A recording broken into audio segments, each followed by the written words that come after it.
Well, a very good morning and welcome to Paris for the European Club Cup Champions League. We're delighted to have you along. We are at the French Institute of Judo here at the Porte de Châtillon, and we are just a few minutes away from getting underway with today's competition. Just to let you know that there is another European event taking place in Prague at the same time. That is the Europa League. That's the qualification tournament for this competition. So here at this competition we've got the medalists from the previous edition, the 4 medalists, and we've got the 4 qualifiers from last year's Europa Cup. That's how it is made up. Men's and women's teams we've got for you today. We've got 2 tatami. That means that you can click on whichever mat you want. The men will be on mat number 1. The women will be on mat number 2. I'll give you the lineup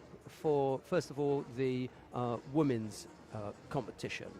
RSC Champigny, Yavara Neva, Yugoslavia, Valencia, SGS, that's Saint-Geneviève from France, Galatasaray, and can't make out the other one. Orléans, beg your pardon.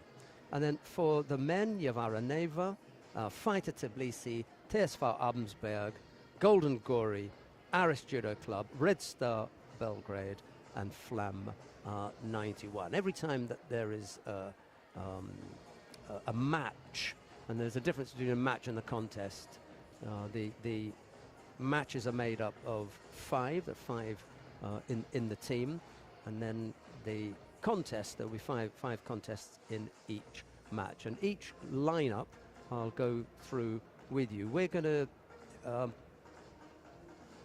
we'll start with the men on mat number 1, and the opening match there will be between Fighter Tbilisi and TSV Abensberg. Let's go through the lineup for Fighter Tbilisi.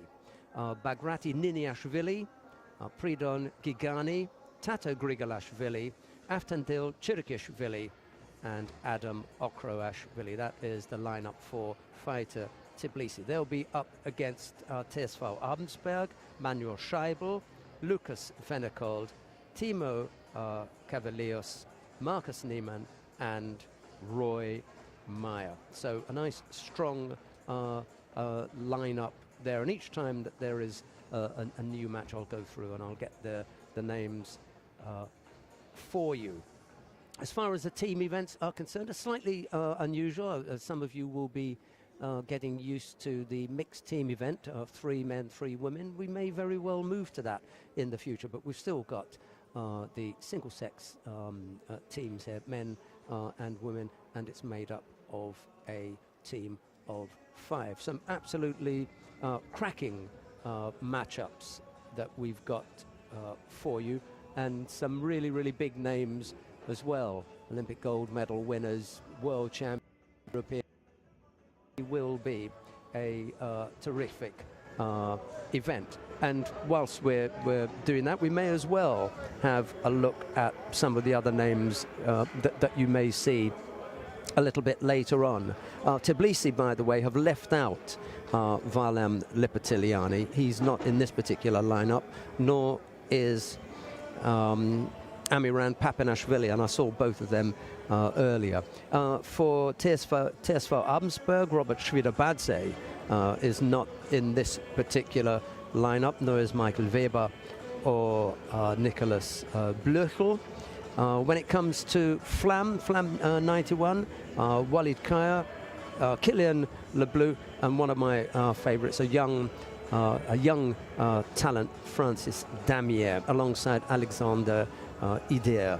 So some real talent here right at the back end of what has been a very long and difficult year. We're still really working our way through the pandemic and trying to find the best way of getting high quality competitions out to you. Here's another one. The Line up for Golden Gory. Vazamag Velashvili, Lasha Shavdatoashvili, and Luka Maisaradze and Gela Zalishvili. Vladimir Akelkadze also in there. You've got that to look forward to. Lucas Kapalik appears for Red Star Belgrade. Nemanja Majdov is in there. Bojan Dosan as well. Zabeda Rekviashvili, he's been representing Serbia for some time. And Rustam Orozhov and Stranja Buncic also in that lineup.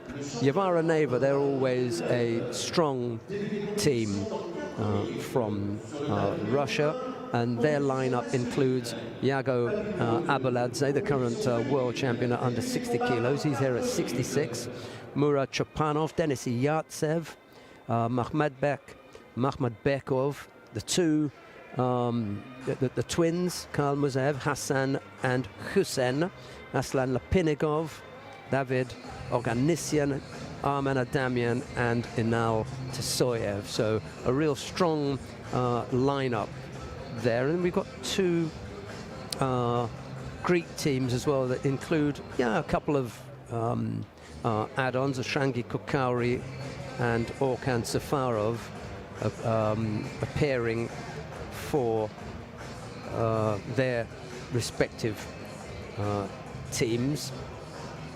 We shall look forward to that. Let's go back and have a look then at the matchups from our first match. Niniashvili and Manuel Scheibel, they'll be up first. I just want to check with our IT expert, Sinisha there.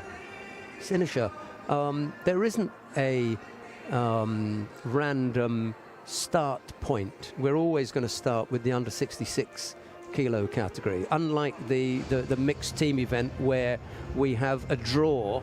So in round one we'll start with whatever category it is, and then we move on. We'll always start with the 66 kilo category. Gigani Pridon goes up against Lucas Venakold. It'll be Tato Grigolashvili up against Timo Kavilios.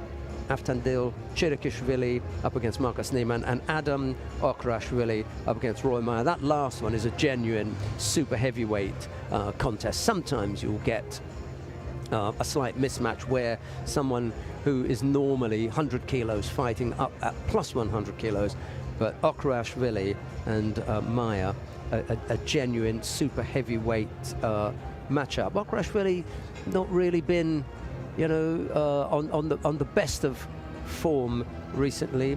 Meyer, well, he'll be looking to do something in that Fighter Tbilisi team as well. Chirikishvili, well, he'd previously been world champion, and again someone who had slightly gone off the boil. But the thing that I like about TSV Abensberg is that they've got a really, really good history in team competition. Sador likes to say they cannot be written off. Minute to go, we will shortly be underway with the competition. We'll be back.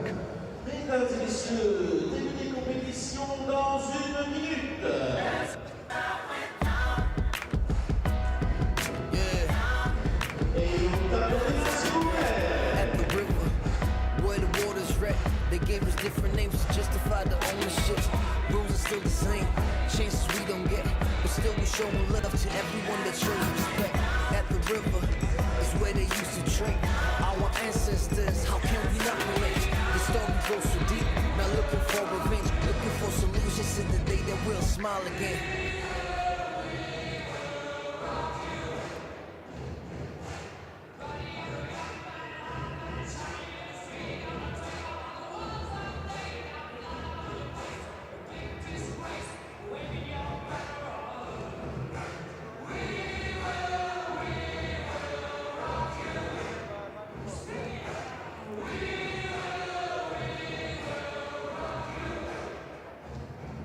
Judo friends, let's welcome the referees and big teams for the first contest.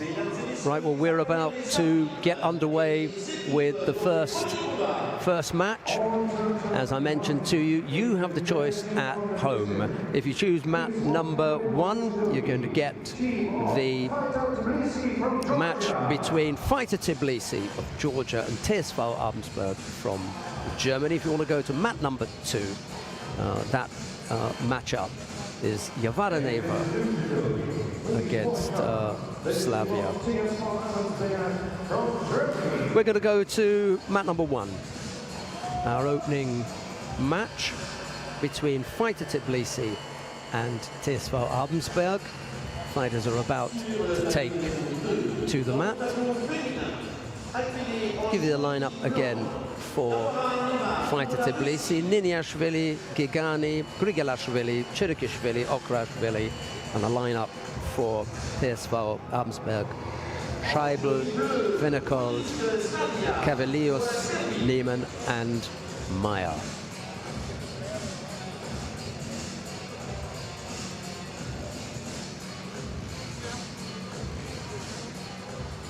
And again, a reminder that there is action taking place in Prague with the Europa League. Some of you are really clever, can open up 2 browsers. You can see both competitions. That's a little bit beyond me, I think. I'm just going to manage with one. The first category on tatami 1 will be men under 66 kilogram in 1 to 4 Fighter Tbilisi. Right, opening contest in the match between Fighter Tbilisi and TSV Abensberg. Niniashvili in the white judogi, Scheibel in blue.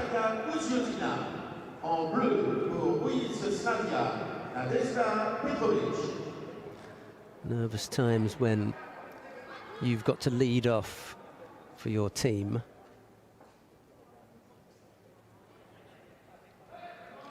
It's quite surprising how quickly those initial nerves disappear. They'll have been nervous from last week.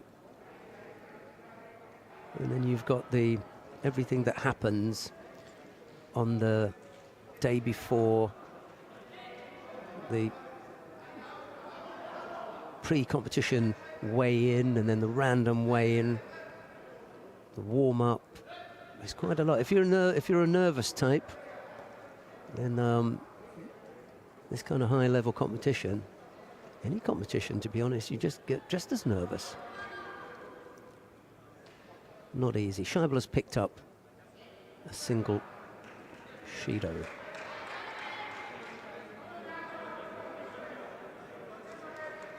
First minute out of the way.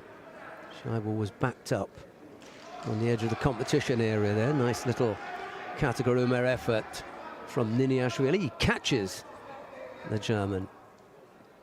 Rosari on the board, and now straight in to the Osai Komi. Kazuri Yoko Shiogatami does it for Niniashvili, and fight take the lead, 1-0.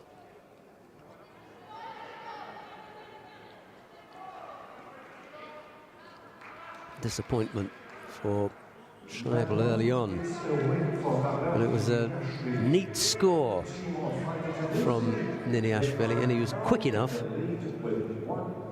to follow it up with the Osai Komi. Right, coming up next in the under 73 kilo category, Pridon Gigani goes up against Lucas Venekold. It's Gigani in the white judogi, Venekold in blue.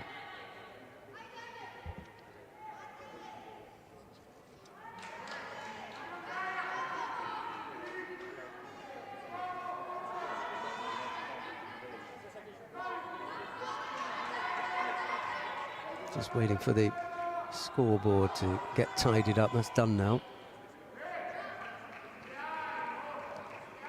We're underway with the second contest of 5. All 5 contests are fought, so there's no backing out. Missed with the Osodagari. Good effort from Venacold. Just had Gigani off his feet for a moment. Unfortunately for him, he only managed to bring him down onto his knees, so no score. And couldn't execute a turnover.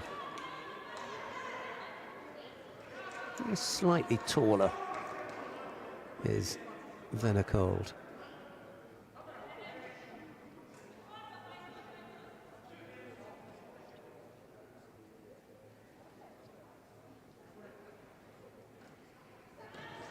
Looks keen to grip up. Little low right-sided Ippon Seoinage effort from Gigani, but easily blocked by Venacold. There wasn't the kind of bite from Gigani. Didn't appear determined with that attack.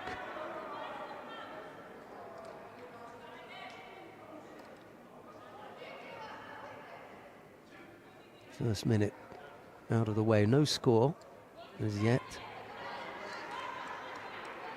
Venacold looking comfortable, moving nicely, gripping again, looking for that Osodagari.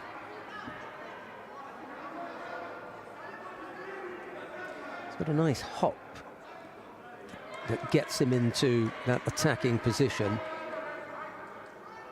Second time that he's gone over on that side. Again, gripping up and around the collar, just putting Gigani under some pressure here.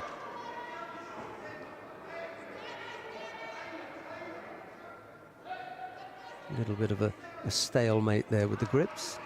The referee called Mate. You've obviously seen something. And the stalemate went on long enough for Mathieu Bataille to penalise both fighters for passivity. A little over 2 minutes left to go.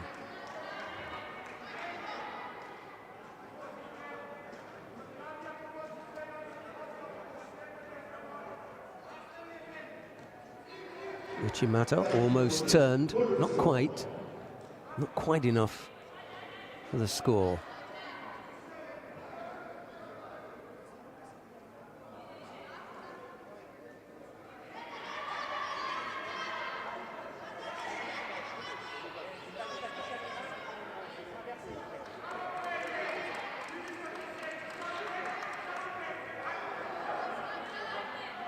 Low right-sided effort from Gigani, just shading it for me now, after perhaps in the beginning Venacold looking the more likely of the two to come up with a score. Now things have turned around a little bit.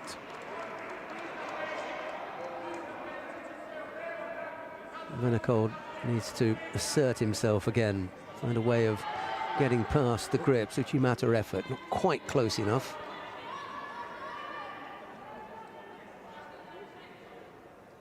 Just backed up a little bit. There goes the Osodagari effort again. Just didn't have the hands right, though. Gigani managing to land on his front.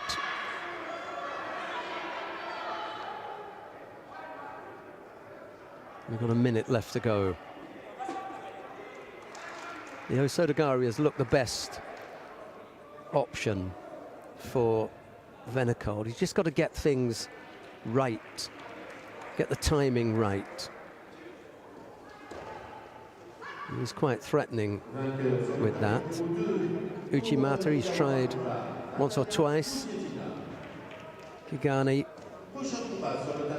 looking for the Seoinage. Uchigari, he's had a few. Oh, yeah. They may want to look at that. There's the possibility that either he bridged, it was very, very quick. He may have bridged, or there was a landing. Whichever way you look at it, it's not looking good for Venacold. Either the bridge or landing. Yep. So Wazari with half a minute left to go. It was a good Tomoe-nage, and Venikold couldn't get off it. Really too little time left here. Gigani's just going to try and defend his way about. I mean, he can't. He gets caught there. Going to the rear has been Venikold's best effort, and in order to keep himself from going onto his back, he had to put both hands down to stop himself from going over, and he gave up Owazari in the last 15 seconds or so.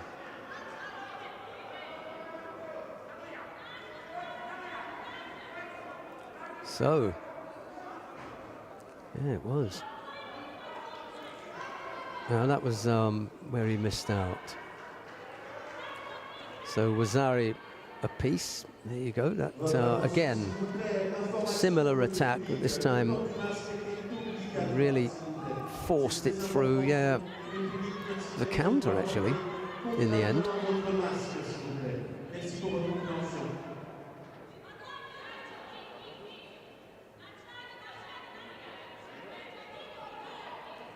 Not sure what they're looking at here. Something to do with the last action, because it was golden score in 5 seconds. So whatever happened in that 5 seconds.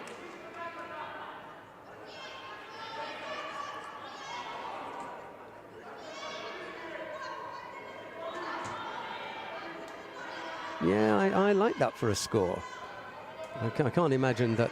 I mean, they've already gone into golden score. They're 5 seconds into golden score. To go back into the normal period of time to be reviewing an action that took place in normal time, I can't see that would happen. And that looked like a good call.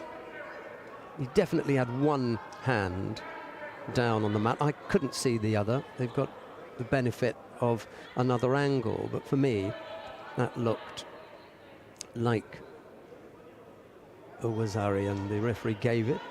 I'm all for that. Not quite sure what it is that they are looking at, but they've had plenty of time. Two fighters waiting nervously again. Having said that, they got rid of all their nerves. When you get a break like this, it can affect both of the players, I suppose. But we shall see. It's unusual that they should take so long, and then if they do tend to take a long time over something, it's best perhaps just to continue, just to leave it. If you can't make your mind up very quickly. And then again, we're not quite sure what it is that they were looking at, and they've decided to continue. Okay, we go on. With the scores tied, Owazari apiece, Shido apiece. And we're into the golden score period. A little bit too far away with that low Seoinage effort.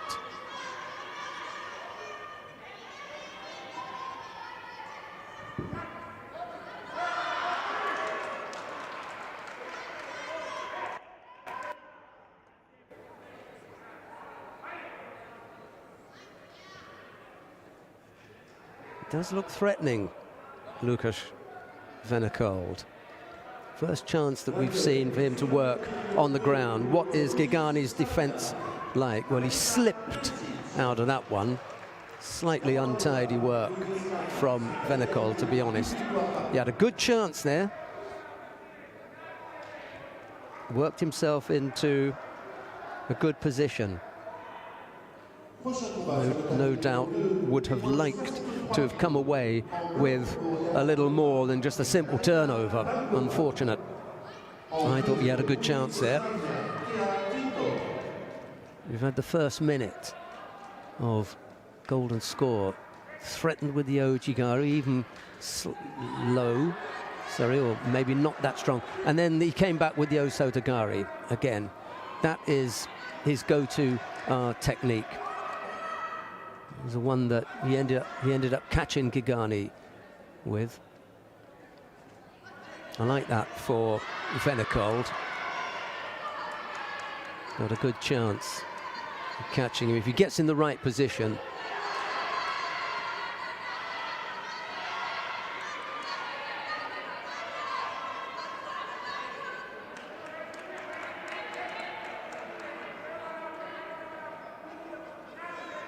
We've had a minute and 28, we're a minute and a half of golden score. Nicely balanced contest at the moment. Venecold just shading it for me now. And there he goes, oh, that was close. Really, really good effort.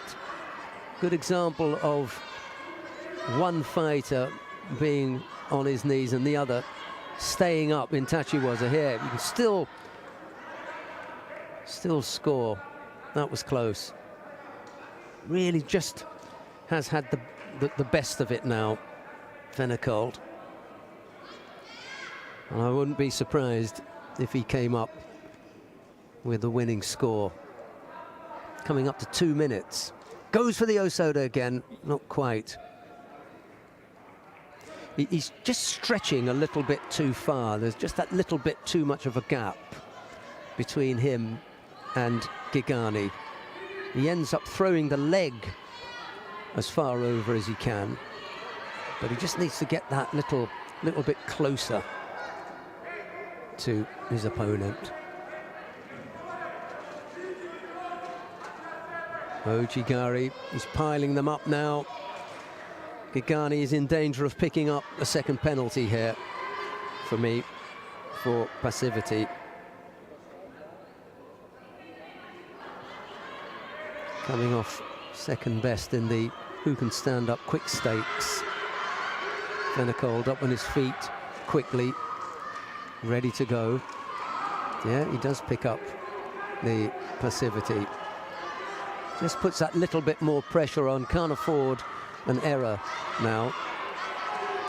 Yeah, see the feet aren't turned at all, and that was across the chin, so the referee stopped that right away. 2.5 minutes of golden score. Real pressure for Gigani here. The tide going against him. Ojigari, beautiful effort from Venecold. And he comes up with the win. Sorry about that. Got a bit excited and carried away there. He just wore him down bit by bit, didn't he, Venecold? That's a terrific win for Lukasz Venecold. 1-1. Scores are tied up.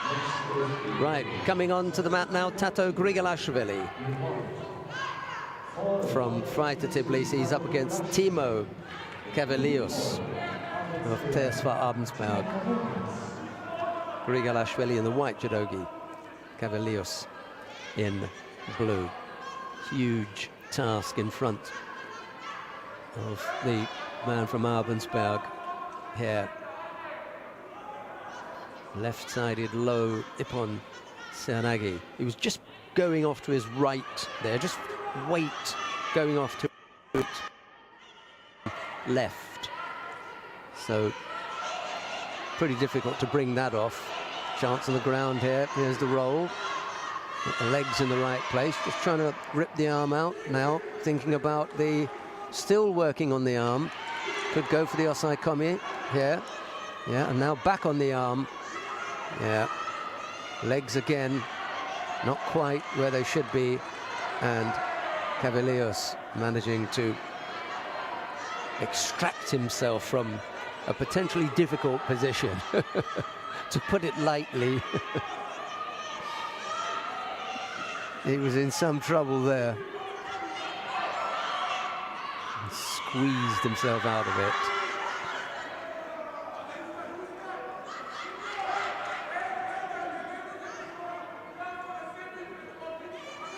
Yeah, he's going to have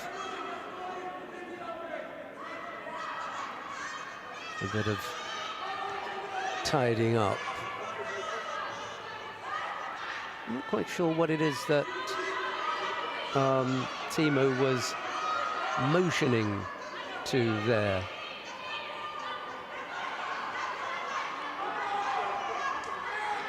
I think Cavalius may have felt that Grigolashvili caught him not just across the chin, you know, when he attempted the shimiwaza, but actually had his hand in the mouth. Anyway,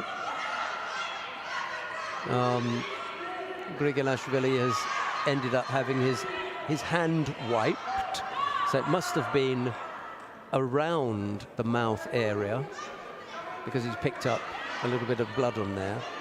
And then Cavaliers has a bruised lip, so he's got some right in claiming that Grigilashvili's hand was across his face, but I dare say it was Grigilashvili attempting to execute the shimiwaza, and we'll give him the benefit of the doubt that it was accidental contact with Timo's mouth. And let's see why he would deliberately try and stick his hand in his opponent's mouth. He's not going to get anything from that. All right, well, they're back on the mat now. Yeah, handshake. I thought so. Well, hand slap anyway. And they're back underway. Right-sided low, Seotoshi effort maybe from Grigilashvili. Cavaliers coming back with that little koji that sent Grigilashvili backwards onto his front, and now looking for the turnover.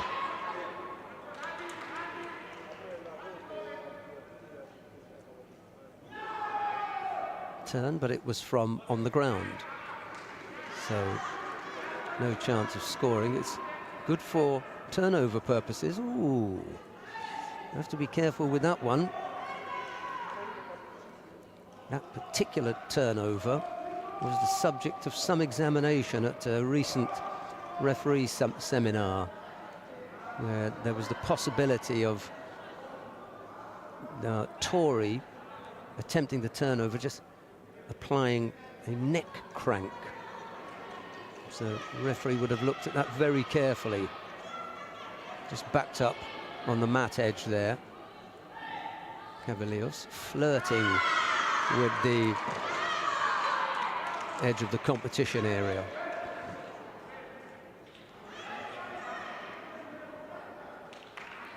Still 1-1 in the match, no score in the contest. And we've had 2 minutes.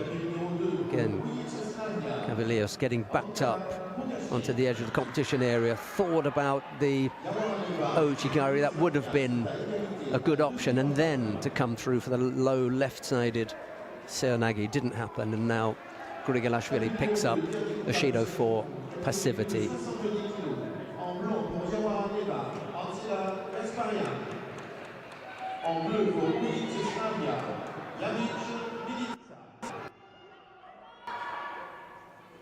Little foot tap from Grigilashvili, trying to set something up. He's only got one hand on. And so is Cavaliers. Well, that was a little bit awkward looking, wasn't it? That Yoko Sutemi was an effort that wasn't really there.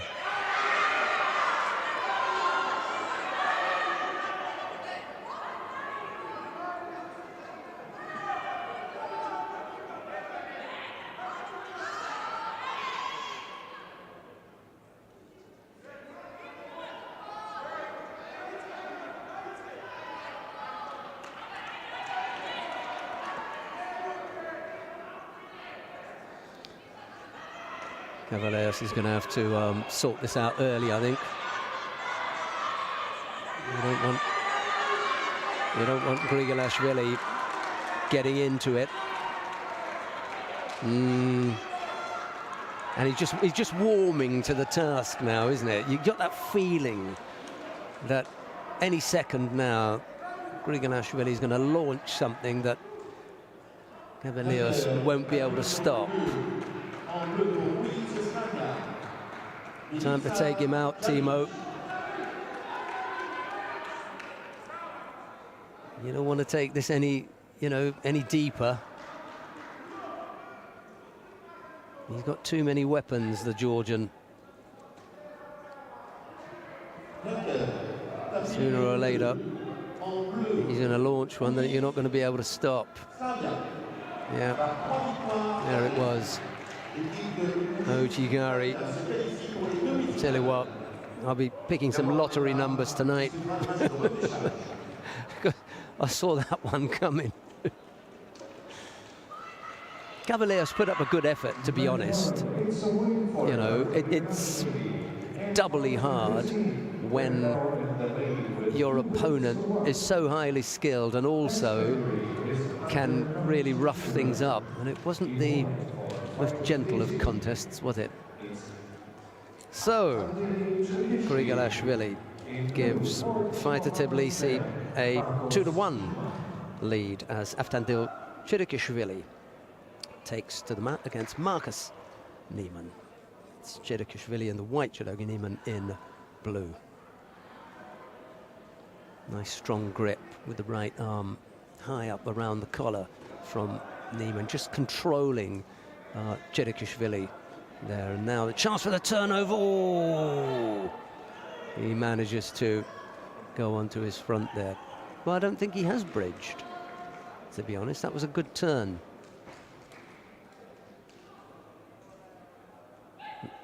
Yeah, he didn't bridge. Well, it's a bridge of sorts, but he didn't use his head, and that's the...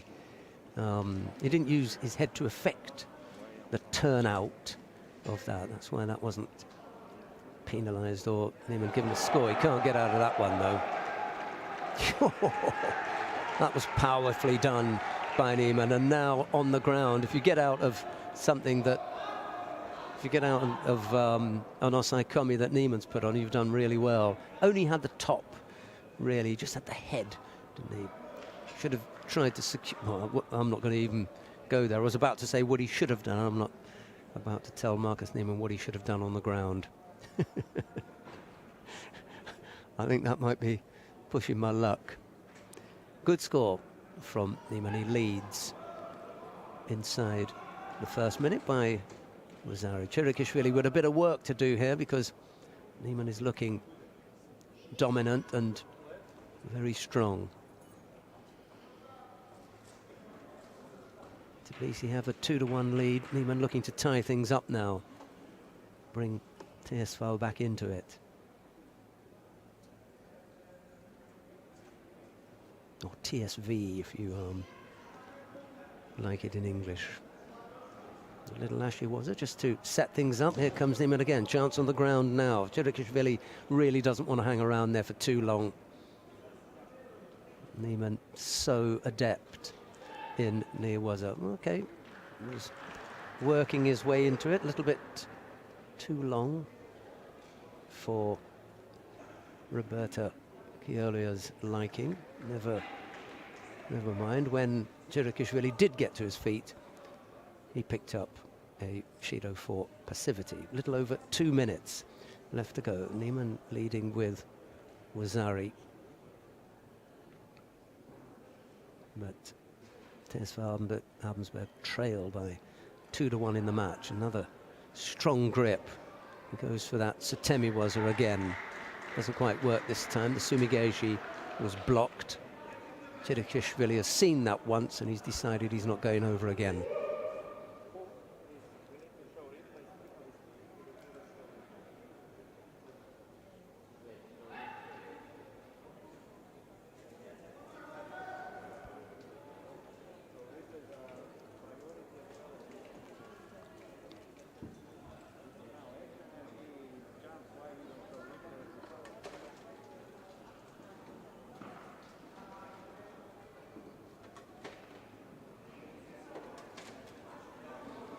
Fighter slightly bent over. Again, Niemann goes for the Yoko Satemi Waza. But that doesn't come off. Minute 20 odd left to go. Chirikishvili beginning to look as though he's flagging a little here. Just showing signs of some wear and tear with a minute and 20 left to go.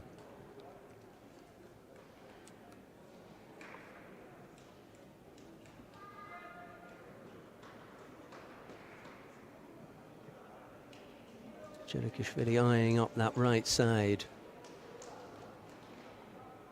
And if that's where he's going to go, needs both hands on. Now, looking at the left side. Into the last minute now. Nima just looking a little bit defensive. Maybe he didn't like the grip. Oh, he's fallen into that. And this time, it is secure. Neiman going to finish things off on the ground. Not the first time we've said that. And he ties things up at 2-2. That was the earlier score. And this was a really poor effort from Chirikishvili, I'm sorry. Slightly desperate looking lunge into what was shaping to be Sumigaeshi, but never really got close, and Neiman took advantage of that, secured the Osei Komi and finished things off. Okay, 2-2. So we come now to the deciding contest in the match. Adam Okrashvili of Fighter Tbilisi goes up against Roy Maya of TSV Abensberg. Okrashvili in the white, Judogi Maya in blue. Winner takes all here.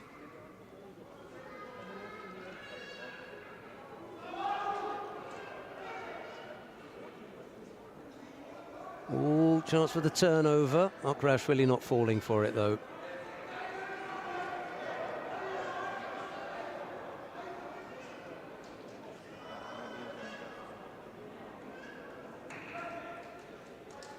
A real, genuine, super heavyweight matchup here.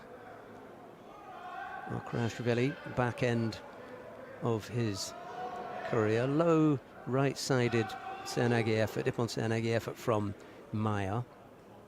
Didn't really trouble Okrashvili. Roy Maya, maybe another roll of the dice. He's going to have one more shot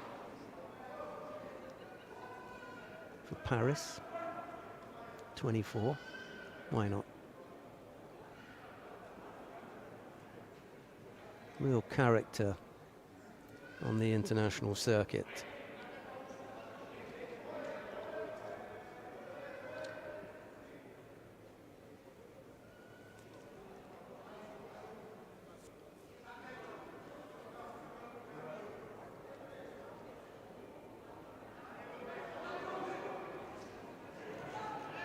Thought about the Maki Komi, and Roy Maya just dismisses that effort.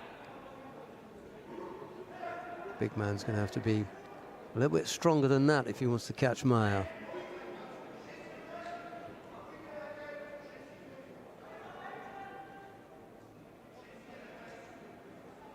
Ooh. Well, just as well Okrashvili didn't get hold of Maya's arm there. Not quite sure what he was thinking.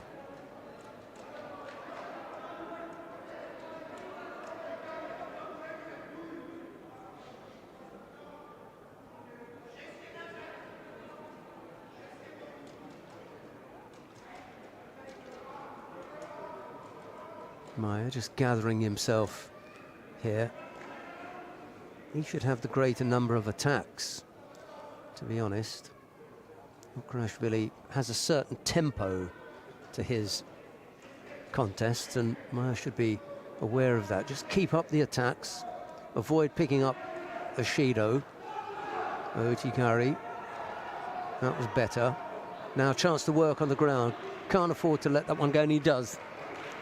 You want to take every advantage you can when you've got an opponent like Okrashvili.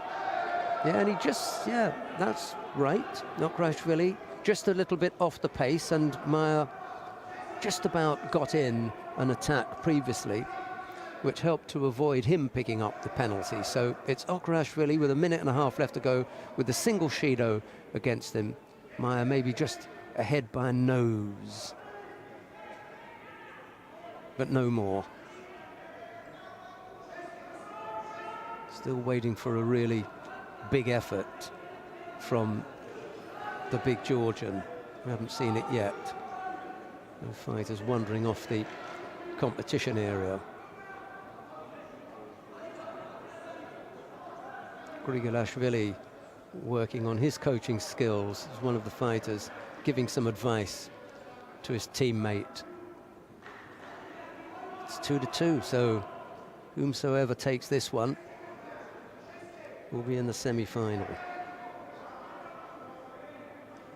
8 teams, so effectively quarter-final, semi-final, final. Yes!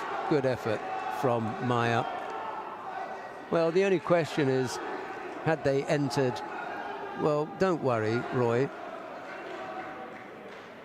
Yevgeny Raklin will sort it out. We'll see who was on the ground and who wasn't. Ah. Oh. The question is, had Okrashvili attempted Itachi was a... Yeah, he was in the process of Makikomi.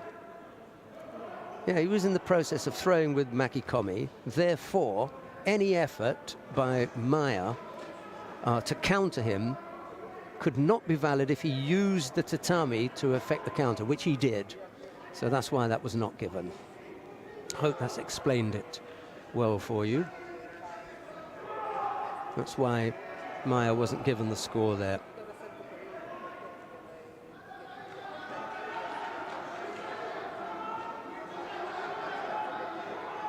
Single Shido still on the board with 25 seconds left to go. Shido against Okrashvili. Good old-fashioned heavyweight tussle, this one. Or super heavyweight, sorry. Maya, again, just a little bit too untidy with that effort. You've got a chance here because Okrashvili is not the fastest man out of the blocks. So set yourself properly and make sure that you're in the right position for the attack. You just rushed it a little bit and he went past the point where he wanted to be. Maya. Golden score between this pair, not surprised. Maya, for me, despite not coming up with a score yet, has been the better of the two, looked the more likely of the two to score. And here comes that point again where you just feel that Maya's going to launch a big attack. And that was much better, much better. Thought about it, got himself into a really good position, and when he did the roll, Okrashvili couldn't get off it. And look how he wrapped the arm up as well. That was so much better. He'd attempted a seoinage not long before, and it was too rushed. This time he took his time, thought about it, got himself into a really good position, and Okrashvili couldn't get off it. Look at the feet here, just where you'd want them to be. So when he comes up with that drive, Okrashvili's got nowhere to go except on his back. 3-2, TSV Abensberg take that over Fighter Tbilisi. Yeah, good match. Enjoyed that. Between Fighter Tbilisi and TSV Abensberg is team of Abensberg with 3 wins to 2.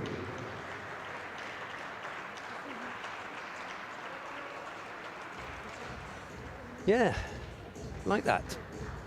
Good start to the day. Yavara Neva went down 3-2, by the way, in their match against Slavia. It was also, I saw that at the corner of my eye. That was a good match. So it'll be TSV Abensberg to go up, not for the first time, against Yavara Neva. The old enemy, if you like. Wonder how many times they've gone head to head.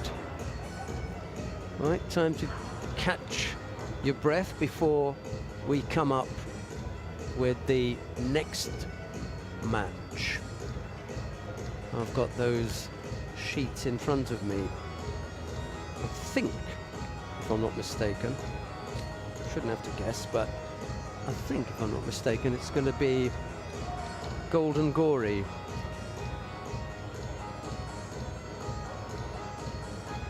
Yeah, Golden Gory. I think it will be up against Aris.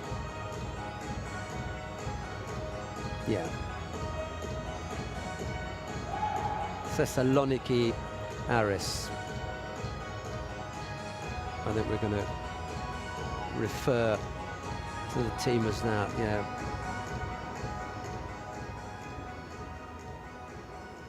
Dear judo friends, it's time for the next quarterfinals on both tatamis. So, please welcome the next teams. Mesdames et messieurs, prochain quart de finale, veuillez accueillir les équipes. Well, that's the match we're going to be watching, Golden Gory and Thessaloniki Aris. I'll give you the lineup for the two teams. We'll also tell you what's happening down on mat number 2 as well, if you want to go to watch that particular match. But it'll be up on mat number 1. It'll be Vaza Margvelashvili, Lasha Shavdatoashvili, Vladimir Akhalkadze, Luka Maisaradze, and Gela Zalishvili. And then for Thessaloniki Aris, it'll be Orkan Safarov, Georgios Azouidis, Athasios Milonelis, David Sokouris, and Ushangi Kokauri. And then down on mat number 2, it's Valencia and Saint-Geneviève.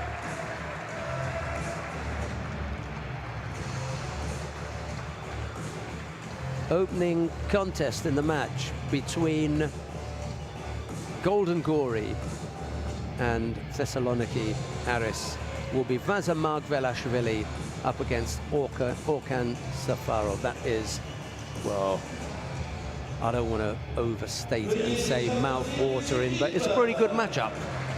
Margvelashvili and Safarov.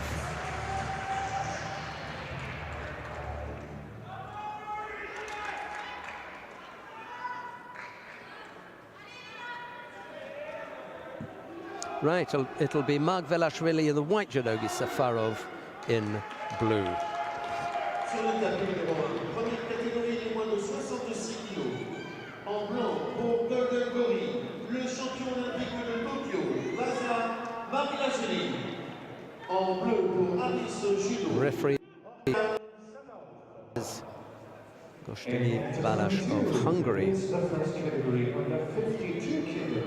They normally do a couple in the middle in the team events.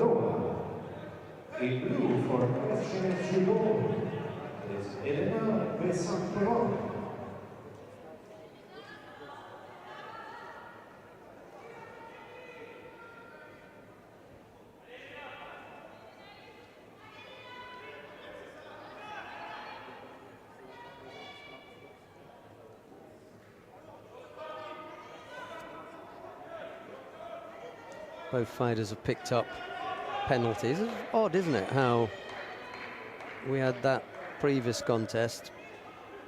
Shidos didn't come into it, and already this pair.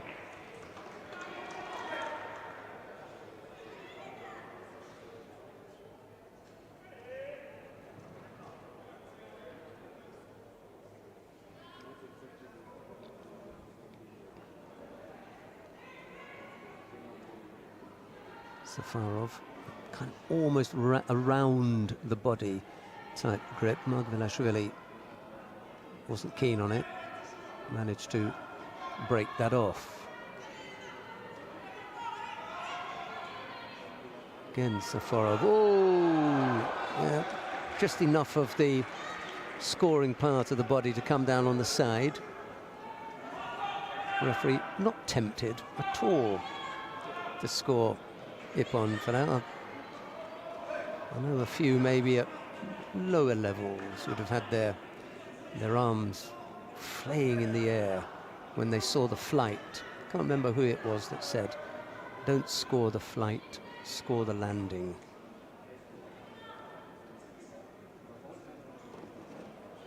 Yoshikini seeing that. Goes Wazari. Spectacular looking. Couldn't quite land Safarov onto his back.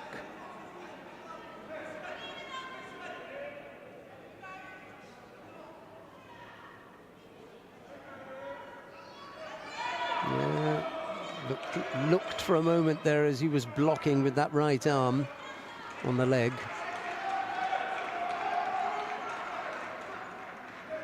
He gets penalised for a false attack. He deserved a penalty. You just had to decide what you were going to penalise him for. There's about 2 or 3 things there, to be honest.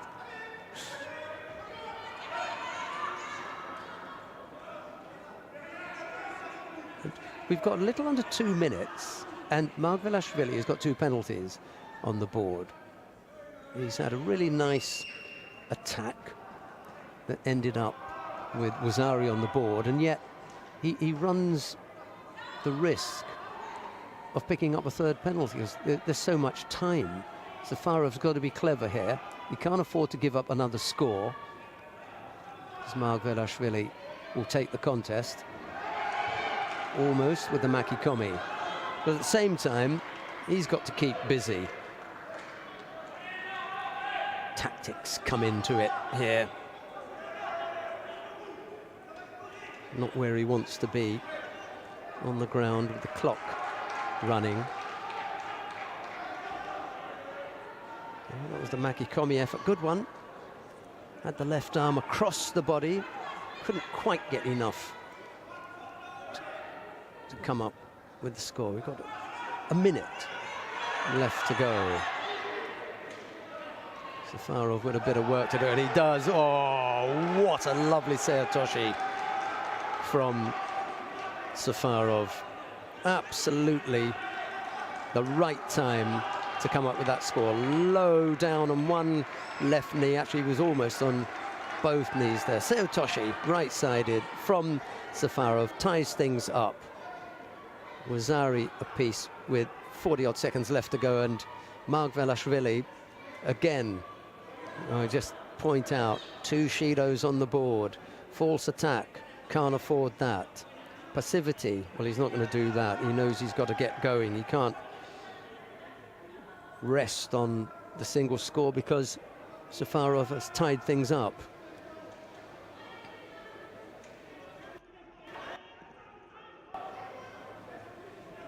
Threatening again with that left arm around, and Safarov defending strongly there. Yeah, he's on the back foot, Margvelashvili. Safarov now putting the pressure on.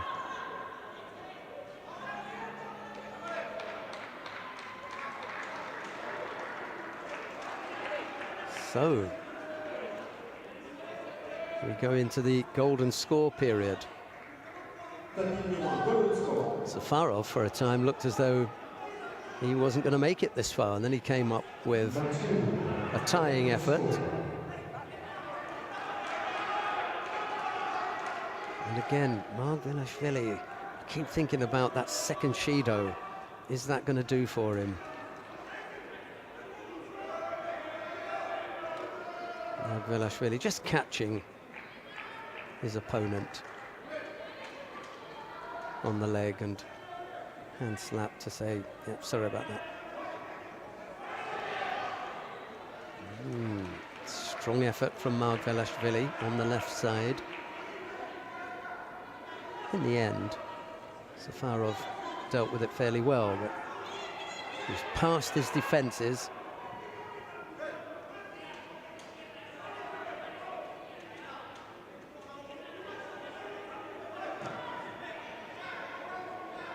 Just needs to drop the hips. There, he's got him again! And over goes Margvelashvili. Second score for Safarov. That really is a terrific win.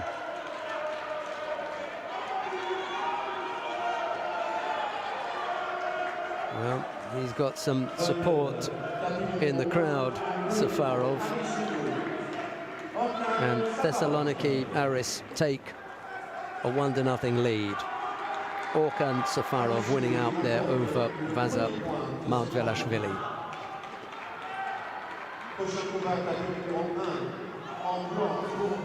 Right, the second contest in the match. Lasha Shavdatuashvili goes up against Georgios Azoidis. Shavdatuashvili in the white judogi, Azoidis in blue.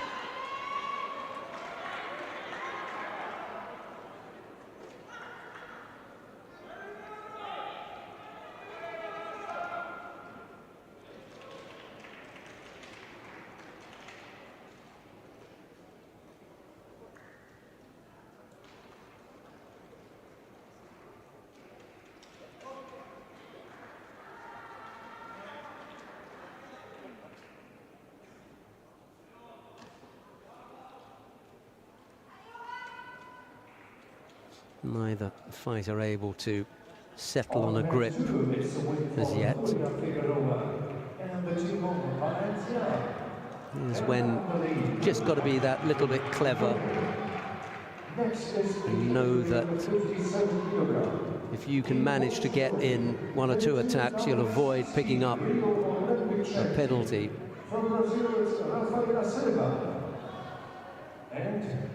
Right now, neither fighter has generated a great deal.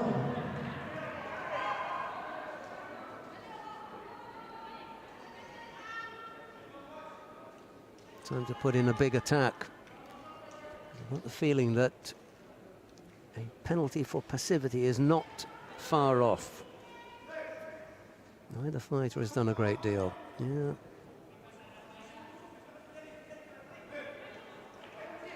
Could have saved yourself the trouble. Had to see that one coming. You know, fighters at this level really have to be aware of that clock. Left-sided effort, almost countered. The Shavdatuashvili effort almost countered by Azoidis.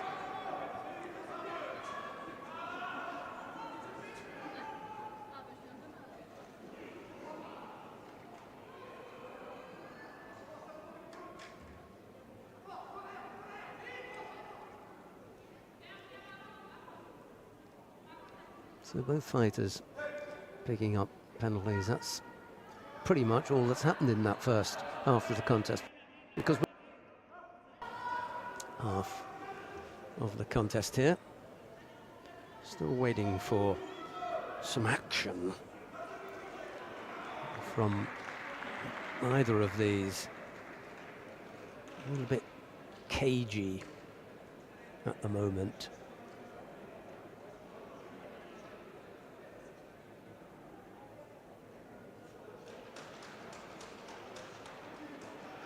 On the 2 is the win for Rafael Silva and the team of Valencia. Now in the lead. He's already called Mate. Next category, under 63 kilograms, in white for team of Valencia. Cristina Cabana-Veras. In blue for Azoidis picks up the penalty.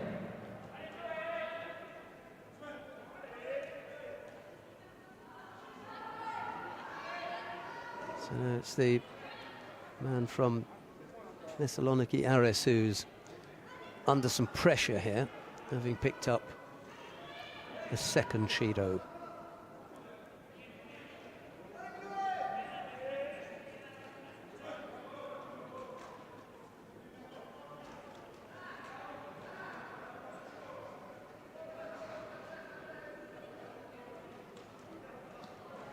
Unfortunate about the gripping exchange here, but it's become very tactical.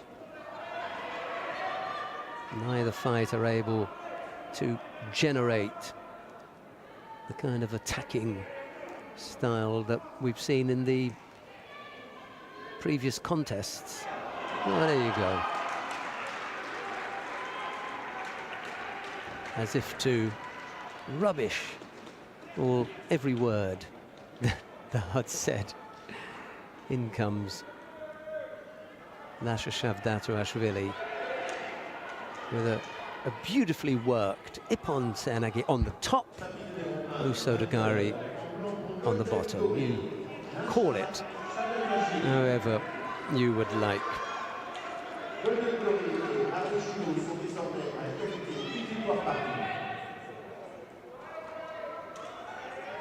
Right, Shavdatuashvili ties things up. 1-1 between Golden Gory and Thessaloniki Aris. Coming onto the mat now for Golden Gory, Vladimir Achalkatsi. And in the blue, Athanasios Milonelis of Thessaloniki Aris. There you go. Little Kojigari from Milonelis. Just having Achalkatsi stumbling back momentarily. Caught himself fairly quickly. No harm done. First attack in from Milonelis.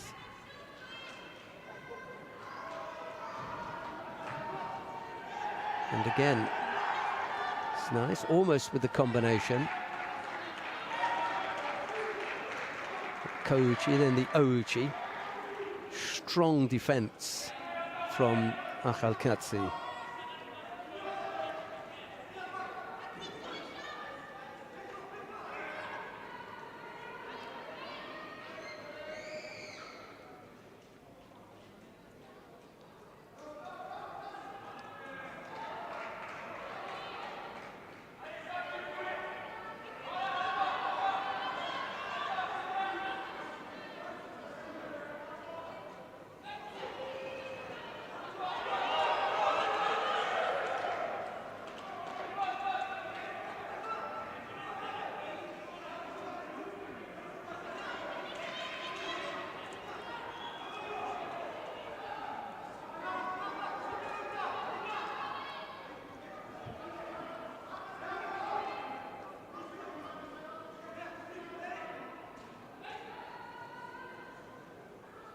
And just looking at the lineup here, it's pretty strong towards the back end for Golden Gory. Maisaradze Zalashvili still to come. And now Achalkatsi, having caught Milonelis, make things very difficult for the two to follow. Yep, he wriggled quite, but he wasn't able to get himself out of it. And it's Achalkatsi who gives Golden Gory the lead 2-1.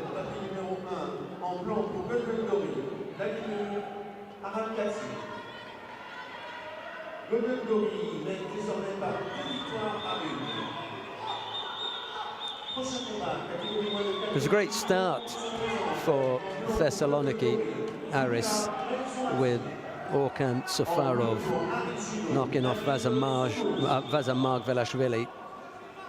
Shavdatuashvili tied things up, and now Achalkatsi has put Golden Gory in the lead 2-1.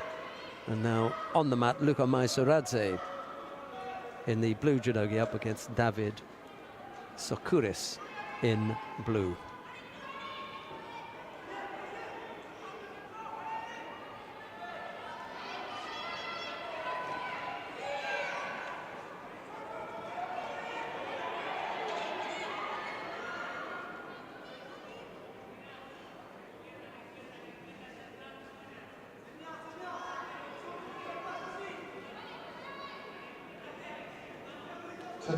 Sokuris with his back against the edge of the competition area. Never a nice place to be. You just feel that pressure of not being able to move freely, and he picks up a penalty for passivity.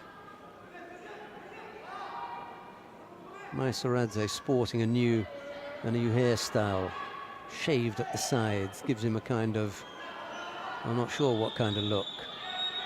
Misses with that little ashiwaza.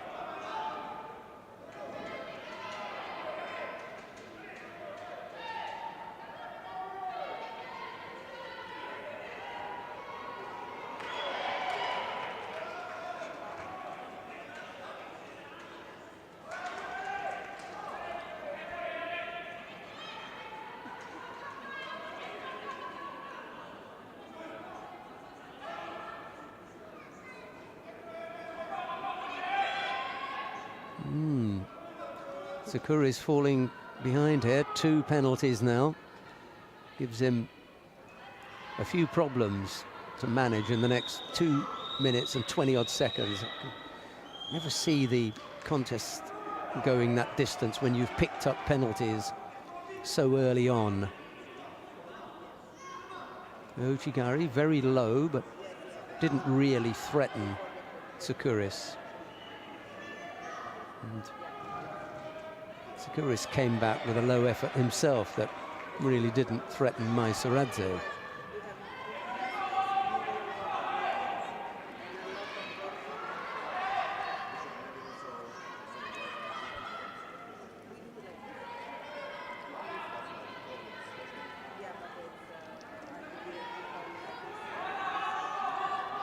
Well, it's up to Sakuris here to really try and make something happen. He's already picked up 2 penalties. He can't afford to be passive and pick up a 3rd. Better to go out fighting than to go out tamely on the back of a 3rd Shido. You really wouldn't want that.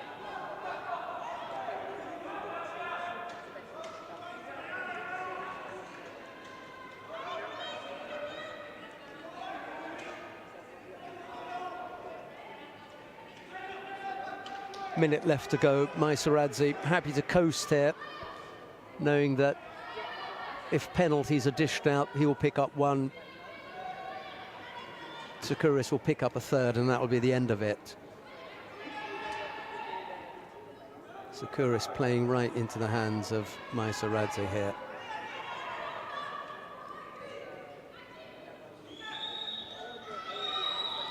Yeah, unfortunate. It's the only one we've seen today.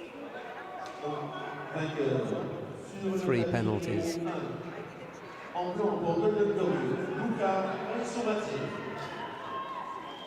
Meaning that the contest between Gela Zalishvili and Ushangi Kokauri is just to tidy up the scoreboard. Let's see if Kokauri, despite being up against it here, can give Gela Zalishvili dig deep, get some pride from the big man, and put the youngster in his place. I wonder if Kokauri is going to see it that way. He's the more senior of the 2 out there. You never going to just say, oh, I'm not going to bother here. You're bound to have a bit of pride in yourself and say, oh, I'm going to put my opponent away. We shall see.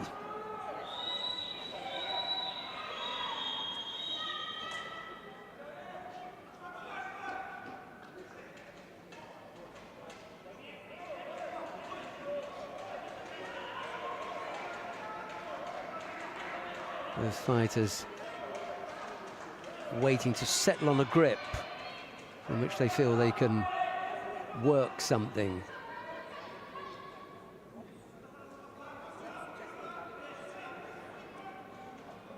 But they're both passive, I'm afraid.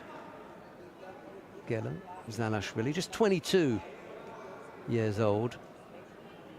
As I say, he's the youngster, whereas Kokauri's, well, not that much older, 29, I suppose, but a slightly more senior of the pair.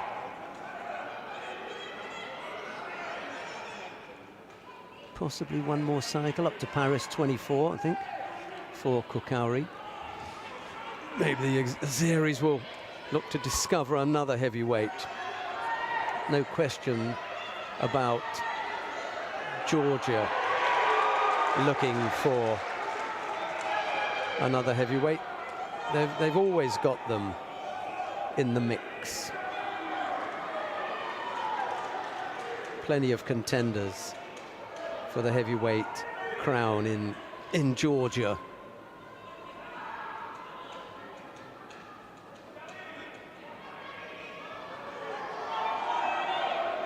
Zalashvili is currently, oh, well, yeah, he hadn't gotten off his knees, had he? And speaking of knees, he appears to have damaged his left one. Kokauri hangs around to have a look. You can't believe it. Let's have a look. Well, the left one is hidden from us, so we couldn't see just how bad an injury it was. Let's hope you'll be okay. Well, it's the left one that goes.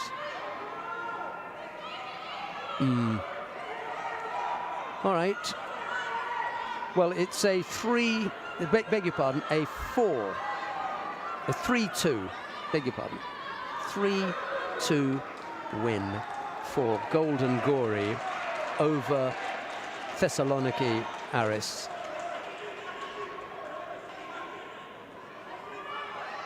They'll have the bow and the finish shortly, but we're going to see the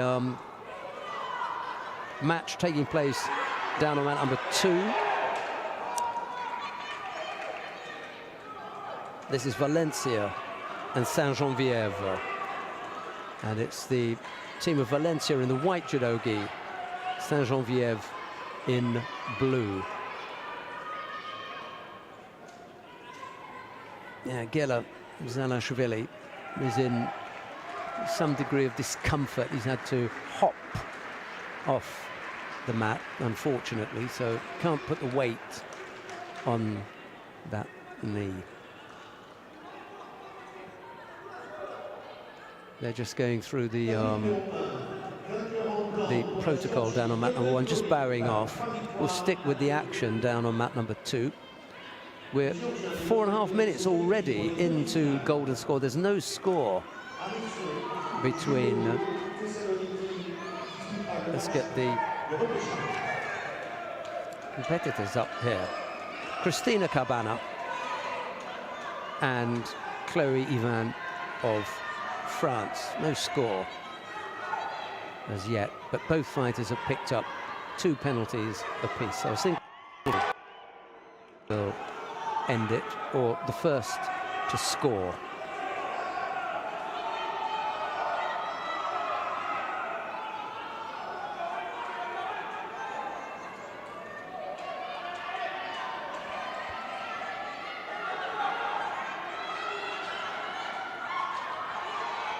Over on the right side, thought about the Makikomi,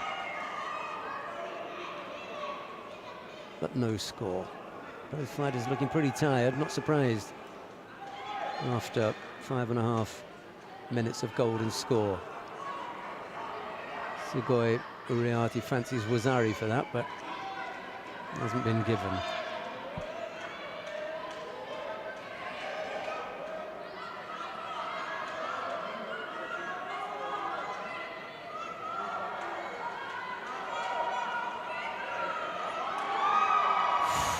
That was close. Uchimata effort from Cabana and almost countered by Ivan.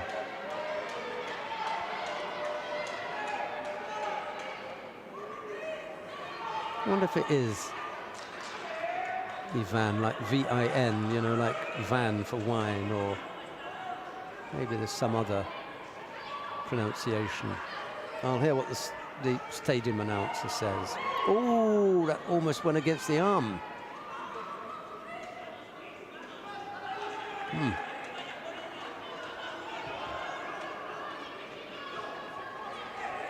22-12. We've been going for just over an hour. And we've had, yeah, plenty of action.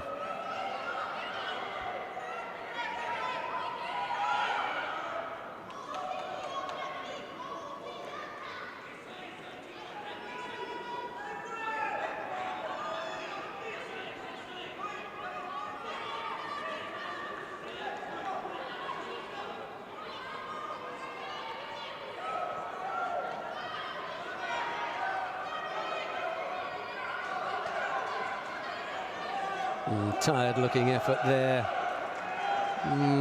That'd be harsh if she gets a penalty for that. I mean, she was making an effort. It was just blocked.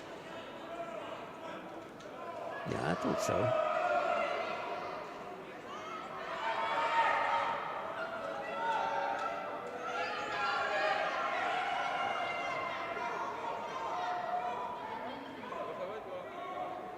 No, not going to get it for that.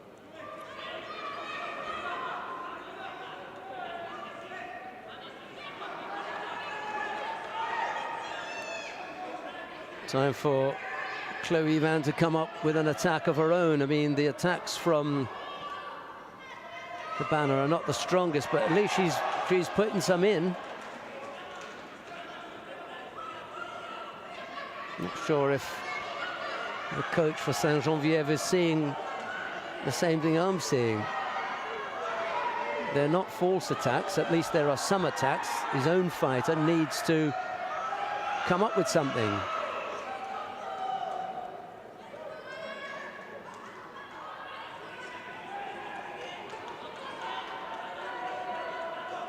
And this is a must-win contest for Chloe Van. She didn't come up with anything.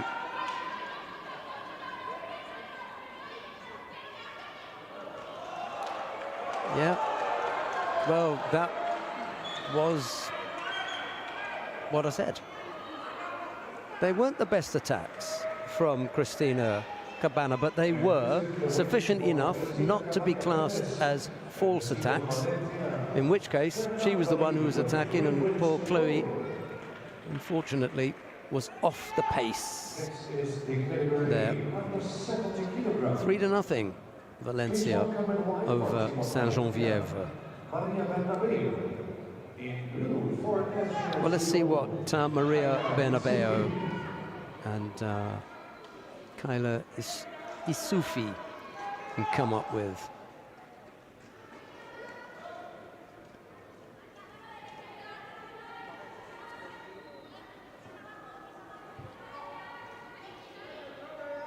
Lost contact with the hands there.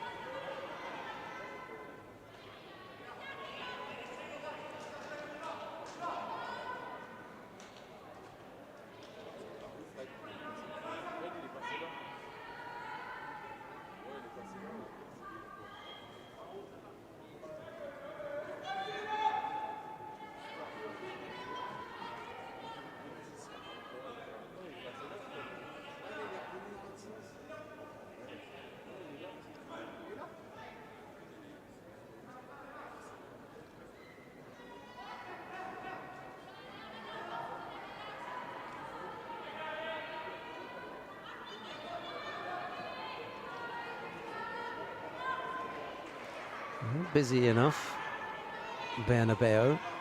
Isufi can't afford to get overawed by a more active and busier Maria Bernabeu. She's got her caught in Sangaku Gatami here. Just about got enough of her trapped, yeah. There you go. Good bit of work on the ground from Maria Bernabeu. Well, 4-0.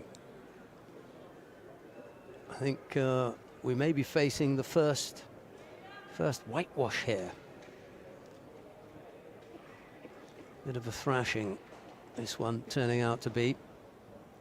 However, Leah Fontaine could pick up a win for Saint-Geneviève against Valencia, because she goes up against Karen Stevenson of Valencia. Stevenson in the white judo, Fontaine in blue, and Stevenson has the unenviable task of going up against a true super heavyweight in the women's division. Fontaine still in the juniors, I think, if I'm not mistaken. I think she may be. Last year, juniors. Yep. False attack from Stevenson. Stevenson is going to go again. Well, I'm not surprised. You might want to try and just duck out of here and avoid picking up an injury. Here comes Fontaine. Yeah, it's not happening, is it? Look, just absolutely mauled there. Poor old Karen Stevenson. You know, she came out there and gave an effort, but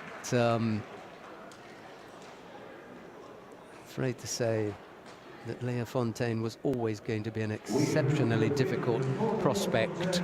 And Leah Fontaine it is who takes the win for Saint-Geneviève. Ends up 4-1 in favor of Valencia. The contest between the team of Valencia and Judo is the team of Valencia with 4 wins to 1 and moving to the semi-finals.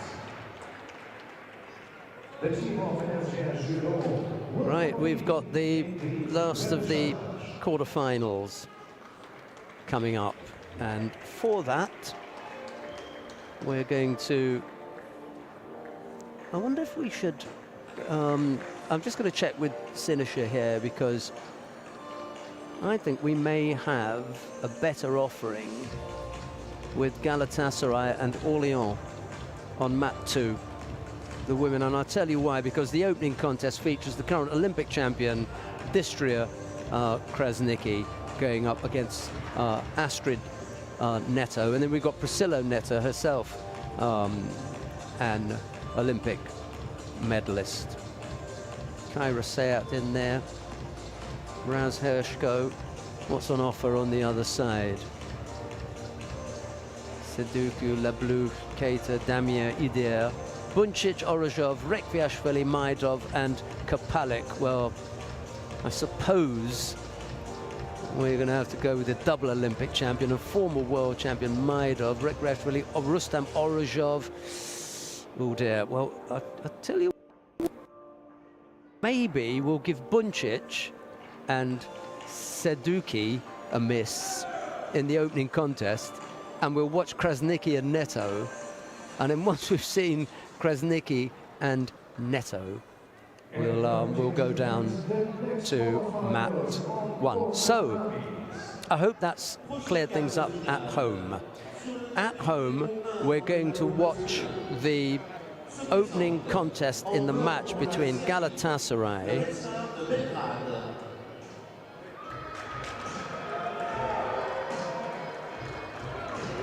and Orléans. Yeah, that's what we're going to do. So it's Galatasaray and Orléans on mat 2. We're watching the opening contest in that match, and then we will go down to watch the contest on mat number 1 between Red Star Belgrade and Flam 91. I hope you're okay with that at home. I would like to see Krasnicki and Neto, and then we'll watch the match, the remainder of the match between Red Star Belgrade and Flam 91. You at home can choose whichever of the 2 matches you want to watch. Just click on mat 1 and you'll get Red Star Belgrade and Flam 91. And if you click on mat number 2, you get Galatasaray and Orléans. Right, there are the two teams lining up on mat 2. You can see the two teams on mat number 1 as well for the time being. Mat number 2 it is then. Opening contest in the match between Galatasaray and Orléans. Distria Krasniki in the white judo gi, Astrid Neto in blue.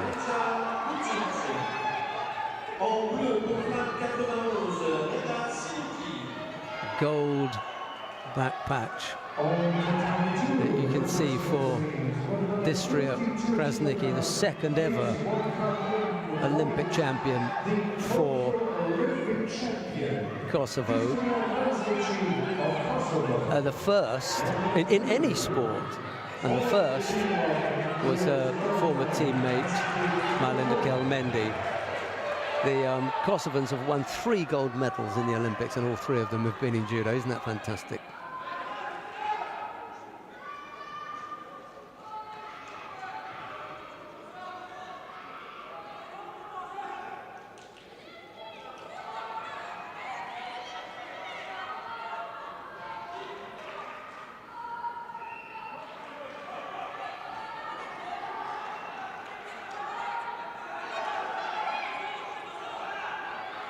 Neto looking to go over the back with a big right arm, as Nikki moving out of harm's way and just making it look as though Neto had missed, or actually making her miss.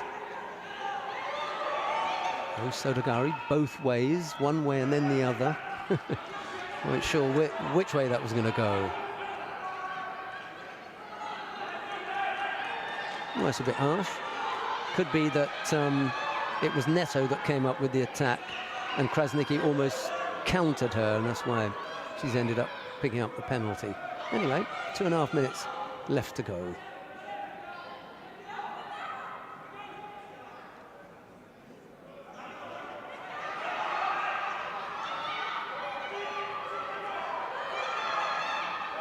Good grip from Neto. The change of grips from Krasniki meant that Neto had to change her grip. Still searching for the right hand, can't get that on.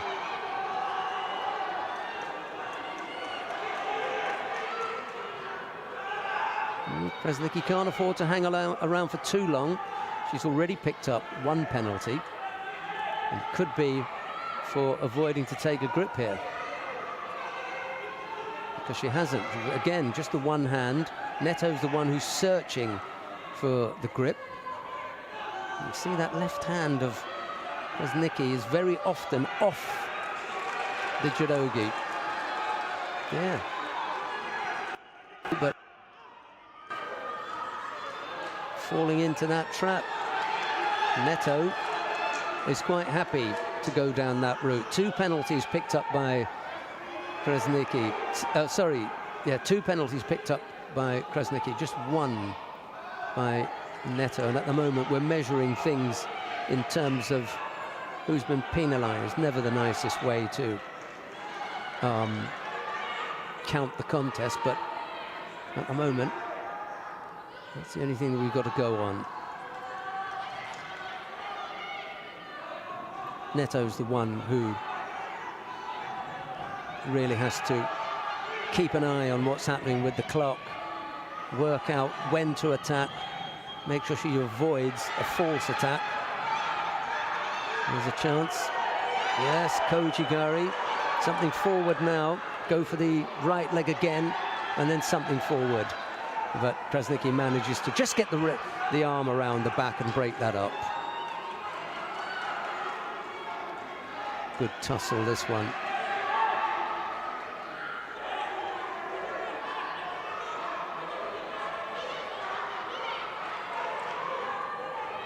Half a minute left to go. Krasniki still trying to work things out with Neto.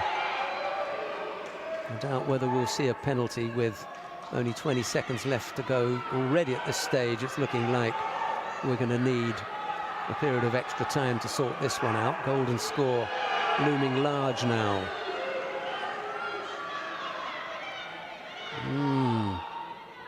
As Nikki could do with getting both hands on and attacking here. It's Neto who comes in first. She has looked the more positive, and it is bad the referee didn't quite hear the buzzer, nor did I. I just happened to look up and see that the clock was at 0. Golden score flashing on the scoreboard, and now we've got the golden score period underway.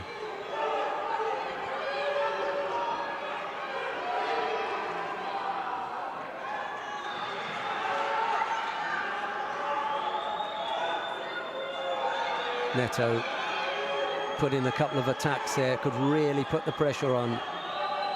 She's made things very difficult for Krasniqi, who has not looked at all comfortable with the gripping and movement of Neto. Yeah, under the belt there, keeping her off. She had to let go of that, Krasniqi, and now she's still only got one hand on. How did the arm get over there? That'll be the question that the referee will want to look at. No, they're going to leave that. I didn't notice how it got there.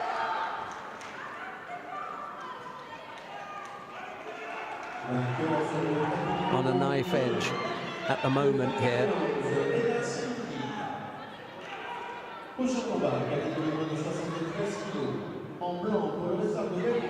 Possibly Neto having looked the more positive of the two.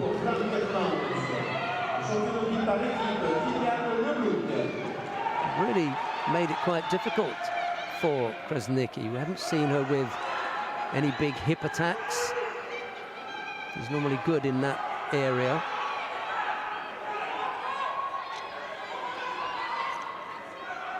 Oh, almost with the Osodagari. First time that we've seen Krasniqi come up with anything really threatening.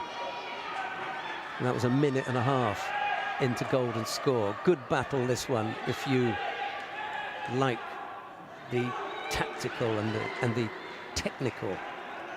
I'm enjoying this. I'm not sure which way it's going to go.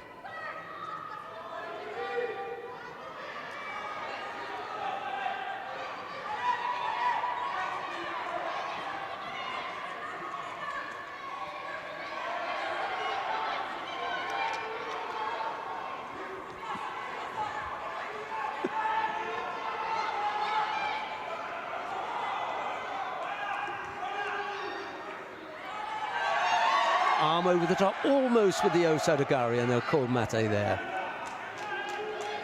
Good passage there with both fighters attacking. We've had 2 minutes of golden score. Still Neto just shading it for me.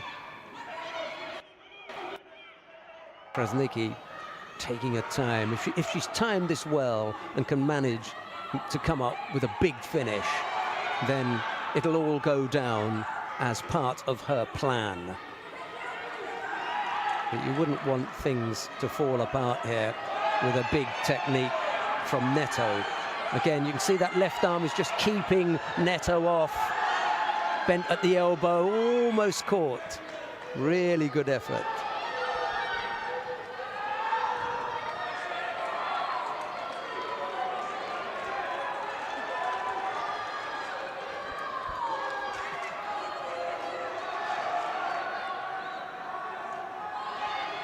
This has been a really good battle. Really enjoyed this. You can see how Krasniqi is trying to work things out. Neto has been attacking enough. She's only picked up the one Judo. She's caused Krasniqi enough problems with gripping and really quite shut her down in terms of the number of attacks that we've seen from Krasniqi. Has been very difficult.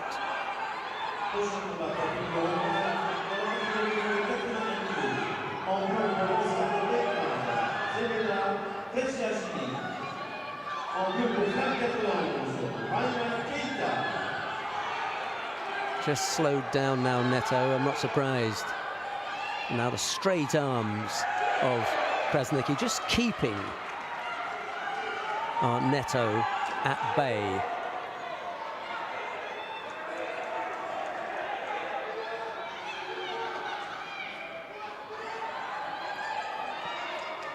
Well, I've enjoyed this. I'm not quite sure which way it's going to go. I thought for a while that Krasniqi would pick up a third Shido, but she's managed to stay in it. And as long as she can get both hands on and keep up the attacks, that's the only way I see her picking up a third penalty. When she does attack, they're strong enough. Neto's got nice movement, really wants to have the right arm high up and around the back. But she's the one who's gone over there, I think. Yeah, that was the error. Arm over the back, and Krasniqi coming up with the big Ouchigari finish in the end.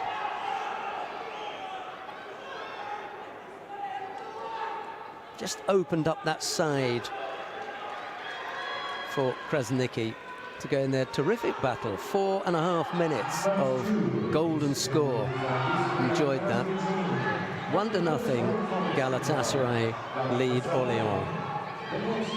Well, after one Neto comes a second. Priscilla Neto this time goes up against Hazret Buzkurt.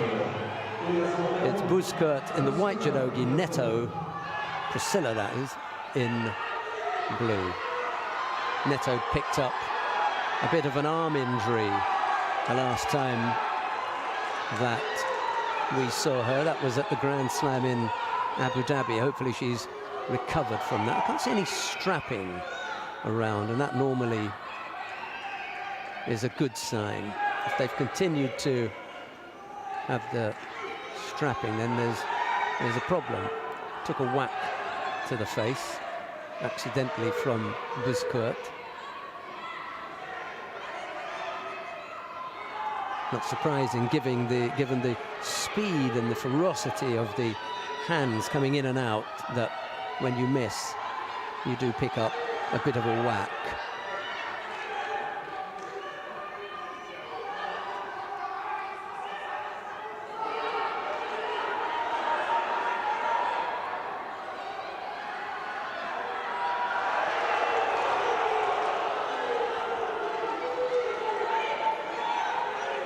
Neto backed up into this near left corner and having to use the competition area, the safety area, to avoid that.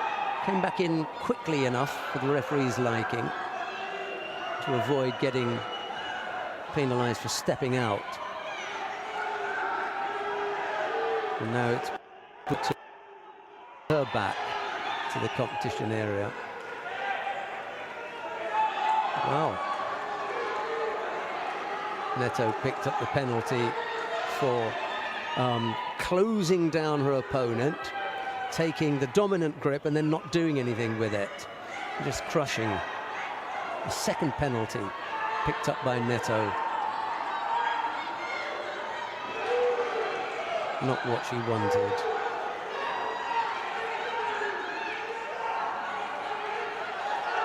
Buzkurt making things really difficult here for Neto.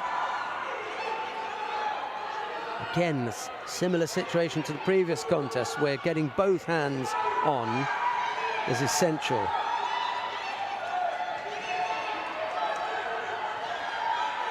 Yeah, better grip here. That's overly defensive from Buzkurt, but at the same time, Neto put in an attack. Chance for the turnover here for the Sangaku Gatami. Oh, don't go inside the leg with the grip. Wrapping it up nicely at this point. All looking good.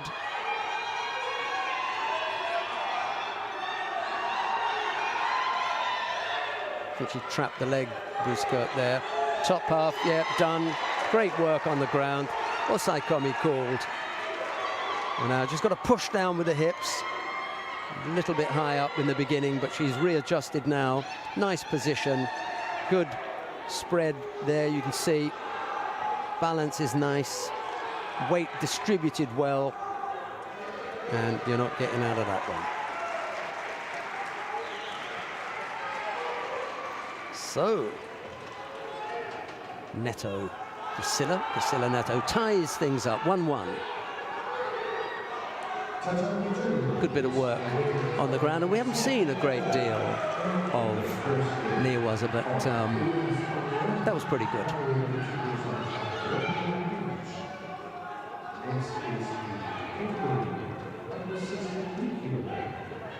Right, coming up next, Laura Fazliu goes up against Sophie Kloop.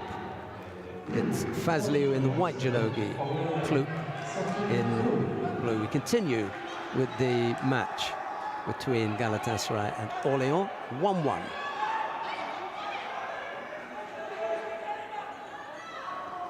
Quite tall for the weight category, Sophie Kloop.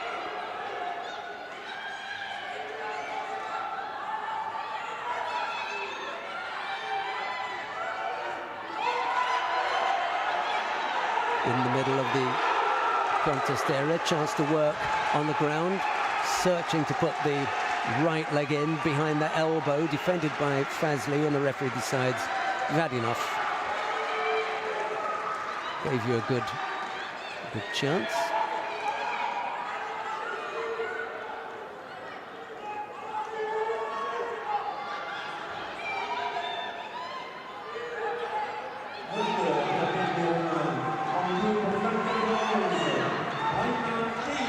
Foot tap, trying to set things up.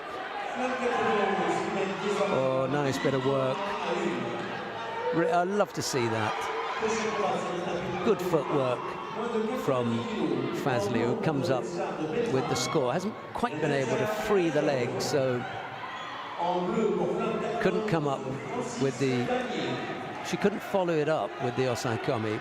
Yeah, took both the legs in the end. And Fazliu leads now by Wazari with a little over 2.5 minutes left to go.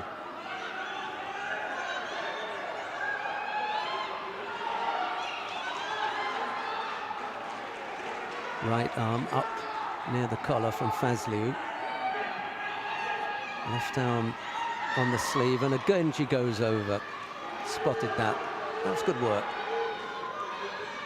Well spotted. The opening was there, and around the back she went. Spirited effort from Kloop, but in the end, 2 good scores. Both with the same technique. Nidan Kosodagari taking both the legs here.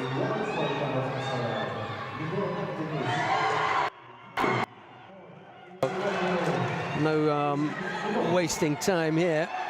Alison Linon up against Minel Akdeniz. Akdeniz in the white judogi, Linon in blue, and Linon already with Wazari on the board.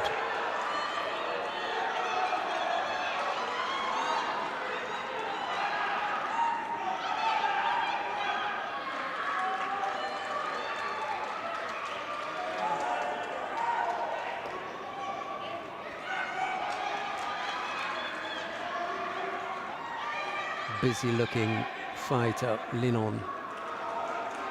Not hanging around.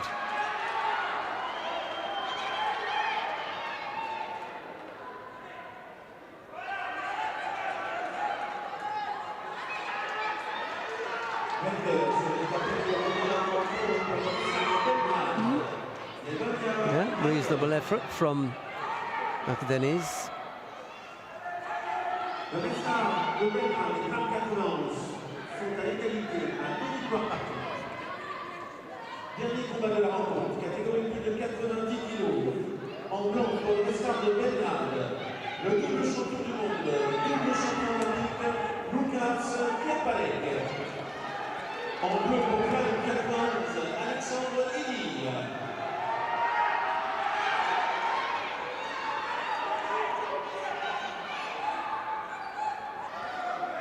Siligeshi effort from Linon. Didn't quite come up with it.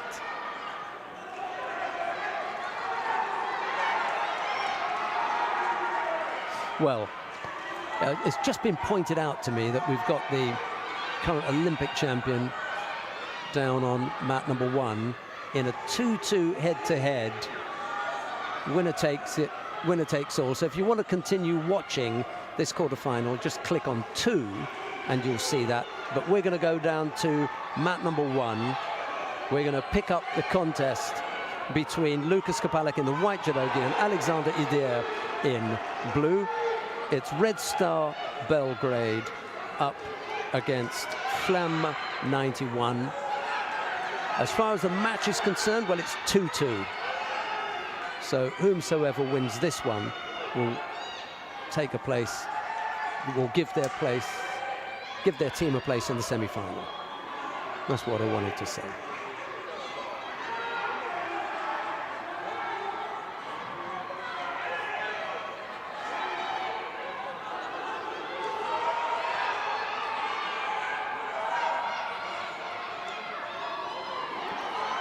Yeah, I couldn't really let Kapalik and Idir at 2-2 go. With the greatest of respect to Akdeniz and Linon, it doesn't quite cut it, does it? So sorry about that. But you've got the option. If you want to watch that, you can click on 2. We're going to go with the big guns, if you like. Also nicely balanced at 2-2. Kapalik looking to engage Idir on the ground, and Idir says, no, merci.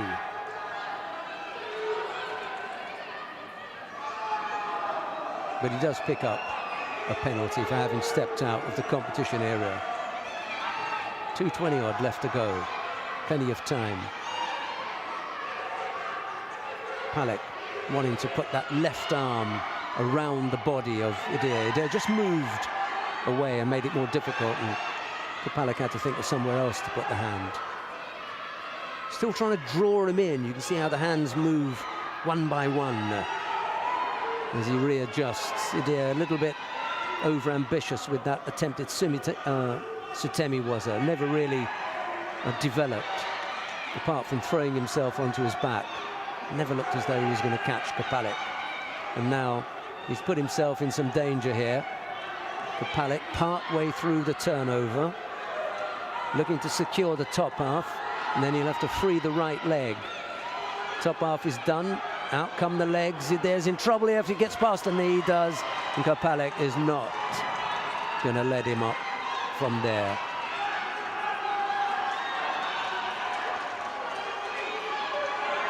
That one is done and dusted.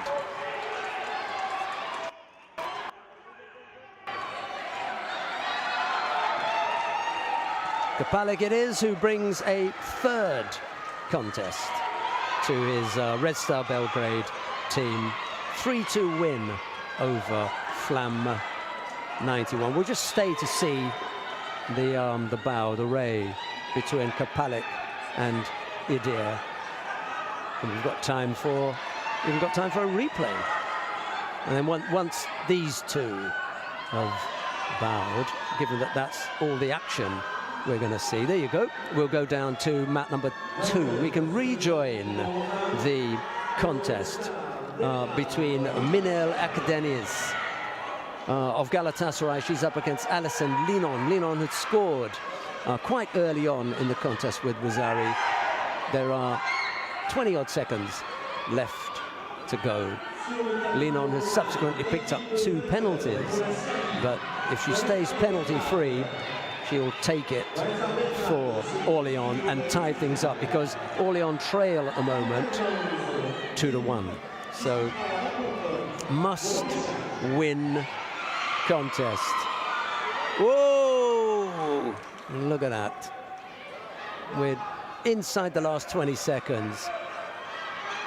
Akdeniz coming up with the Kosoto dragging, well, Tani Otoshi, she just misses getting the far leg, but it is a drag down. from Akdeniz and ties things up. A Rosario piece, just as the clock runs down and we look towards golden score. And it will be golden score.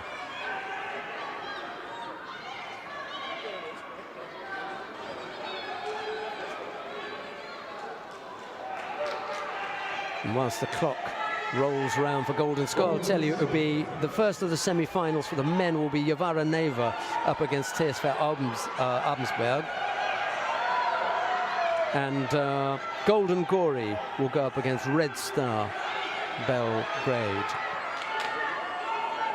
That's the semi-final lineup for men. And the winner of this will face Valencia in the second semi-final. The first semi-final where it will be RSC Champigny and Slavia. Ooh, what a finish.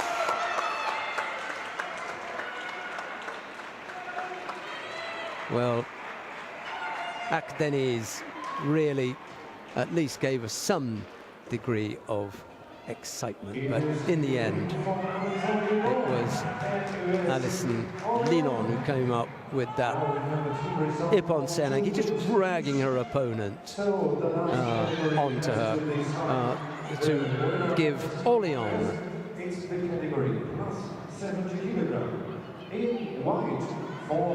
a chance now. 2-2, they've tied things up.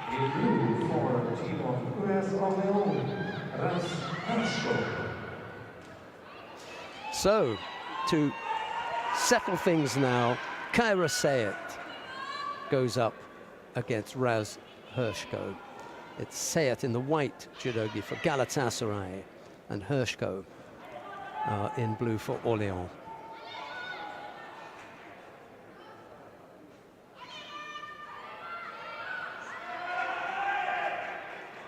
Hershko picked up the penalty for avoiding to take a grip. Just a little bit overly defensive.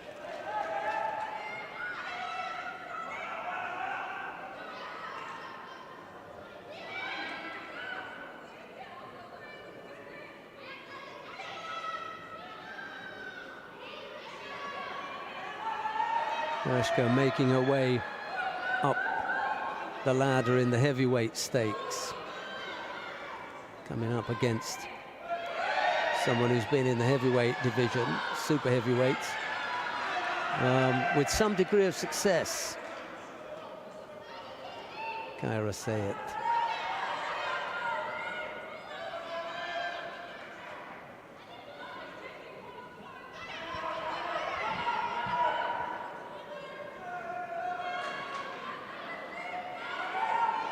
Almost, as far as the grips are concerned, it was where wanted, but she's coming off second best in the gripping stakes, I'm afraid. Sayet is the one who's settled on a grip that she looks a little happier with. Just the right hand now. Wants to get that tidied up. Can't really work from there, both the sleeves. But Hershko's in danger of getting penalised there if she's not careful.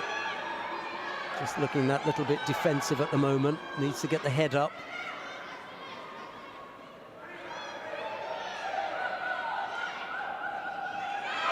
Well, that's one way out of it and one way of breaking up the grips. Good effort there from Raz Hershko to throw that left-sided effort in. And now it's Kaira Sayet who picks up the penalty. Wow, she was hanging around there for a while. Ran the risk.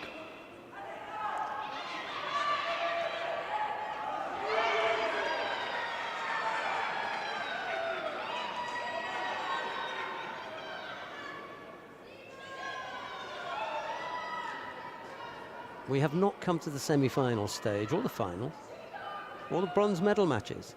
And yet, there's already been some good judo here. Really enjoyed this. Good start to the day, and it's only 12:20. Should get a good break, the athletes, before the 4 o'clock final block start.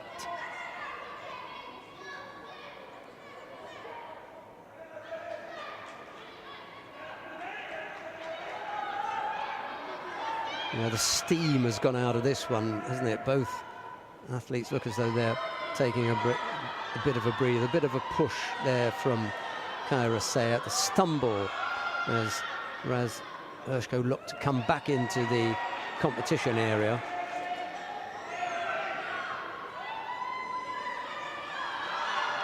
Yeah, well, 6 of one, half a dozen of the other, as Kyra Sayat manoeuvred Hershko out of the competition area. I think I'm going to put it that way. Looked like a push to me. However, you've got to stand up a bit stronger than that.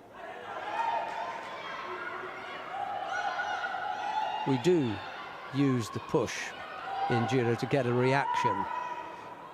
So it's a legitimate setup. Oh, chance for the counter there. Hershko close. Kyra Sayat trying to set something up on that right side, and Hershko almost coming up with the counter.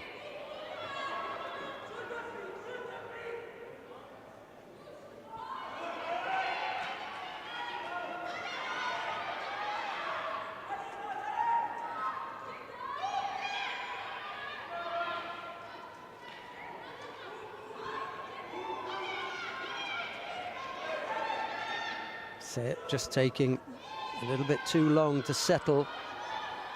Needs to come up with an attack here. Slow to work with the Ashiwaza. Hershko now has got to come back with something. 5 seconds left in regulation time. We may have to go into golden score to settle this one. Remember, it's 2-2 in the match. Whomsoever wins this contest will take it. Take the match for their team. They both look very tired now. Very tired. Over in that left side of your screen, you can see District Krasniki cheering Kyra Sayat on. Left-sided effort from Hershko. Lost contact with the second hand, and that allowed Kyra Sayat to put a hand down and stop herself from going over.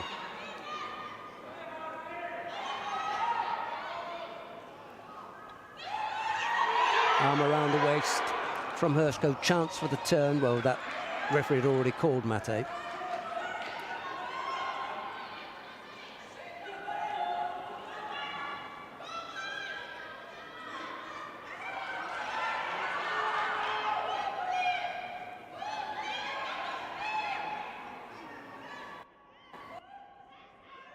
Not sure which way this is going to go. Sayat can't afford an error because Hershko's pretty good with the counters. Almost caught her there with the little Diashi Barai. And she stepped forward. Slightly slow to her feet now, Hershko, after that effort. Breathing heavily. Here comes Kyra Sayat for Galatasaray coming forward. Pull down with the head. Looking to go outside with the right leg, Osodagari. Maybe something forward, Haragashi or Haramaki Komi, but it's just a bit of pulling around, and unfortunately, Hershko looks as though she's struggling here.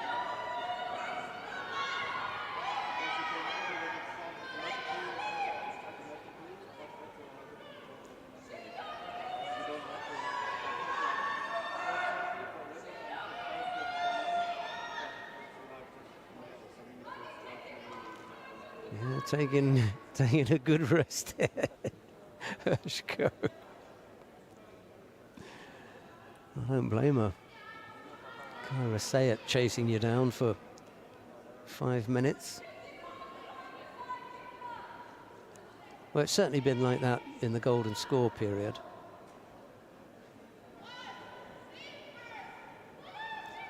Well, Hershko may have been able to gather herself and catch her breath, but it's also given Kyra Sayat enough time to get herself ready. And Kyra Sayat thought she was going to take it then. No. Yeah, I agree with the referee there. Let them go on. Yeah. Wouldn't be surprised.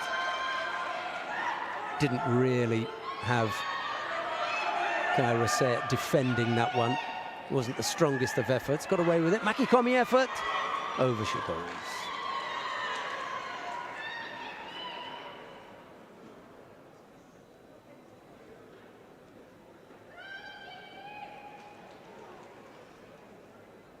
Yeah, left knee. Looks as though that's giving Ershko some problems.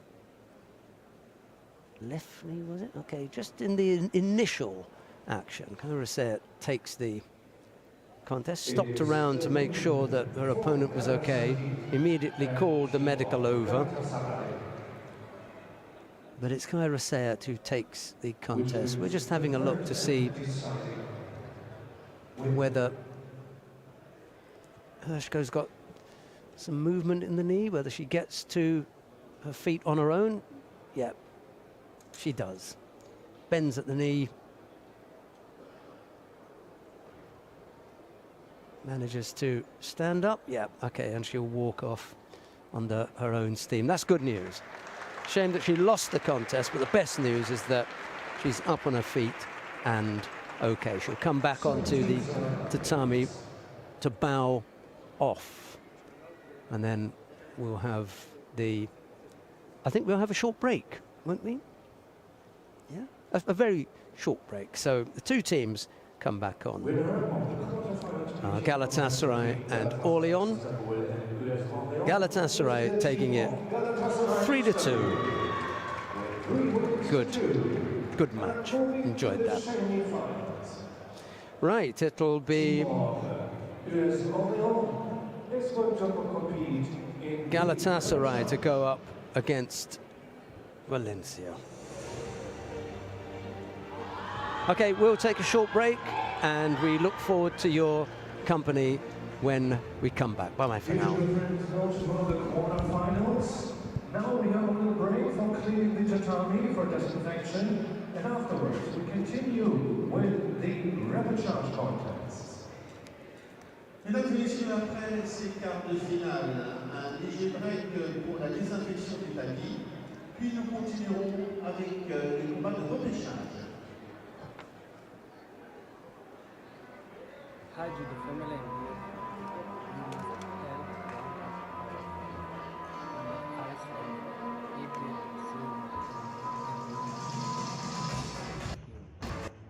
Please.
Hey, Iris Leonidas, just that you are going through tough time and you got injured, and I want to wish you health.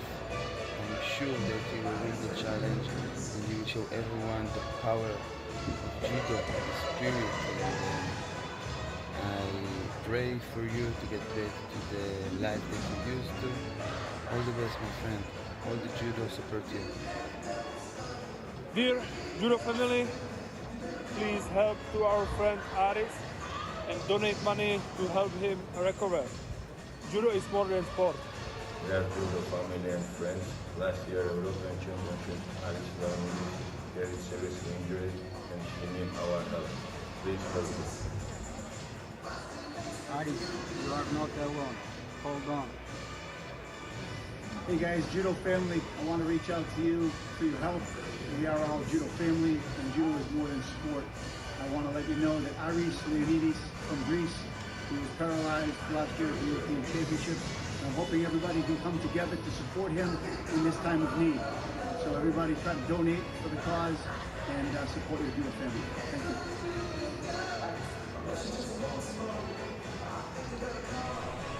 Dear Judo friends, Aris Leonidas needs our help more than ever now. Please join the AU initiative to help me. Aris, be strong. You are not alone. The whole Judo community is with you, and we wish you the best recovery.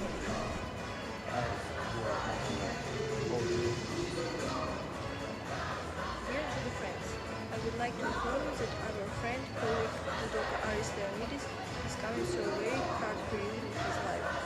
He got seriously injured at the European Championship last year, and as we know, it can happen with anybody.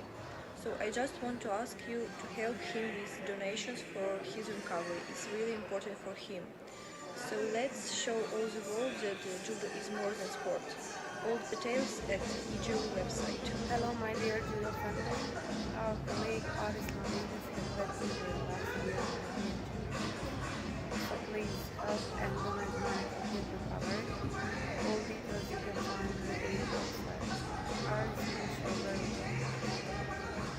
À tous, je vous prends quelques minutes pour vous parler de notre ami Aris Leonidas qui s'est blessé gravement l'année passée au championnat d'Europe. Actuellement, il traverse des moments très difficiles et je crois que c'est important qu'on soit soudés, nous, famille du judo, mais aussi qu'on montre que le judo est bien plus que le sport en relayant ce message et en faisant un don sur le site eju.com. Tous les détails, on les trouvera sur le site. Je compte sur vous, donnez ce que vous pouvez, mais voilà, on aide notre prochain parce que ça peut nous arriver aussi. Allez, à bientôt. Ciao.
Well, welcome back to the Institute of Judo in the heart of Paris, really, the Porte de Chatillon, for the repêchage matches in the European Club Cup Champions League. These are teams that have lost once early on and now having to take part in the repêchage to try and keep their hopes alive of finishing in the top four. Lose here and that'll be it.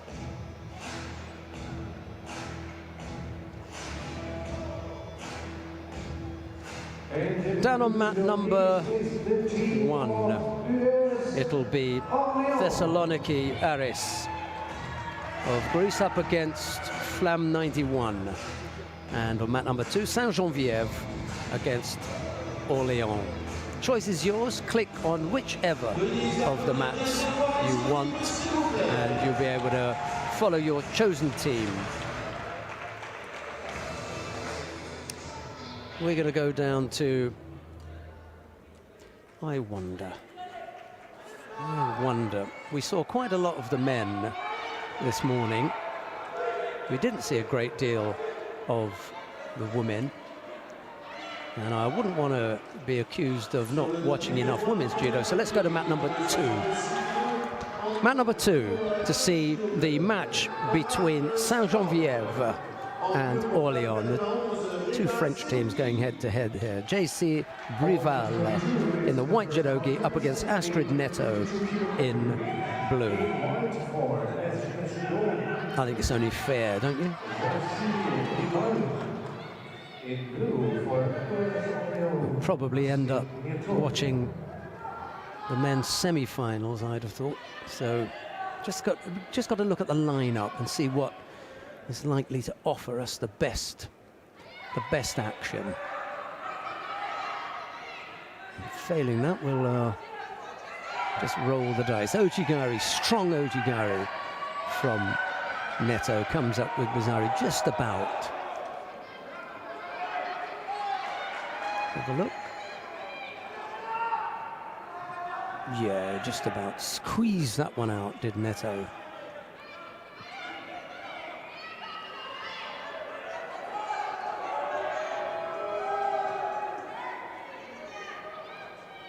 Taking the lead with plenty of time left on the clock.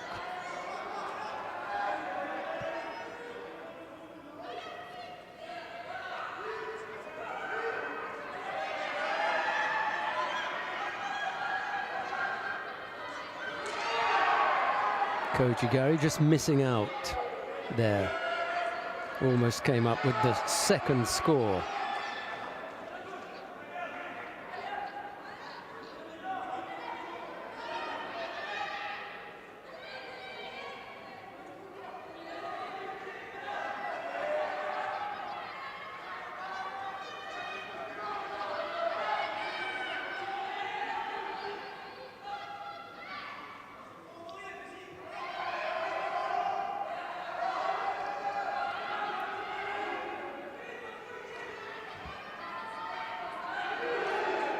Brival can't afford to hang around here for too long.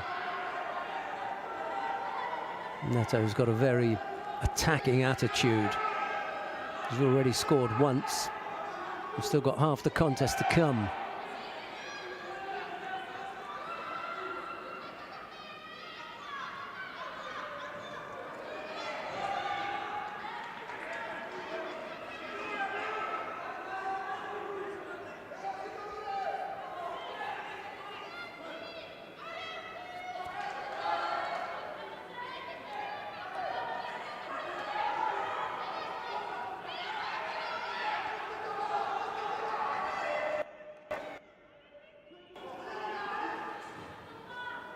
It seems to have settled down Neto, as if to say, well, you know, I've put Wazari on the board. I don't need to do a great deal more now. I'll just coast to the finish line here. Always a dangerous tactic to employ. But not for Neto. She finishes off with an Ojigari. Yep, right-sided. 2 scores from Astrid Neto gives Orléans a 1-0 lead over Saint-Geneviève. Next is the category of 57 kg. In white jewelry for Judo, Joanna Menard in blue for Orléans, Cheyenne. Right, coming up next, Joanna Menard of Saint-Geneviève goes up against Cheyenne Mounière. It's Menard in the white judogi, Mounière in blue. 1-0, Orléans lead.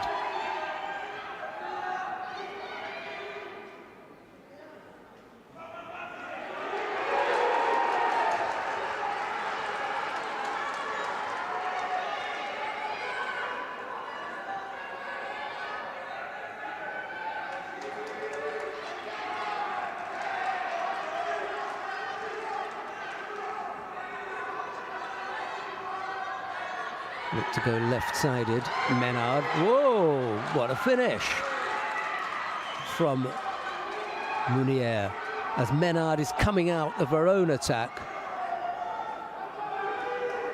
Over goes Menard. I just want to have a look at that. He's okay with that.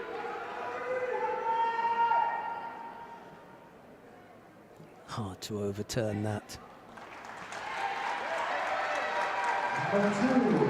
Yeah.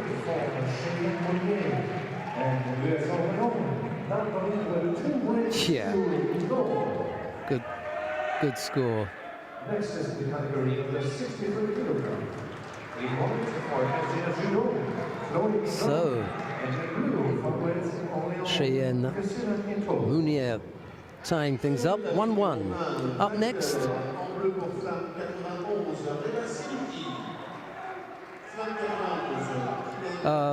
Chloé Yvain of France goes up against Priscilla Neto. Sorry, they're both French, aren't they?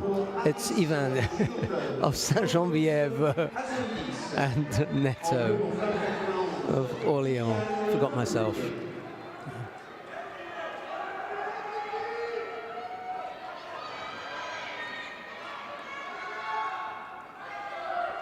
Neto fought at under 57 in the previous contest.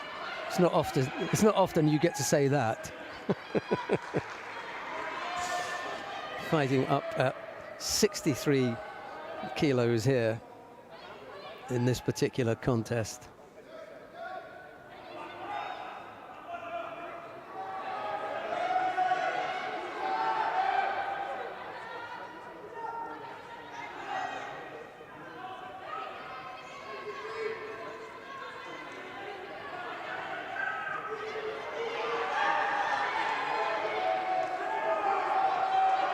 Good pressure from Neto here.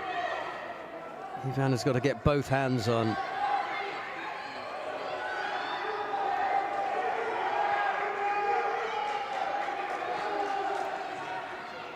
Yep, pressure was coming.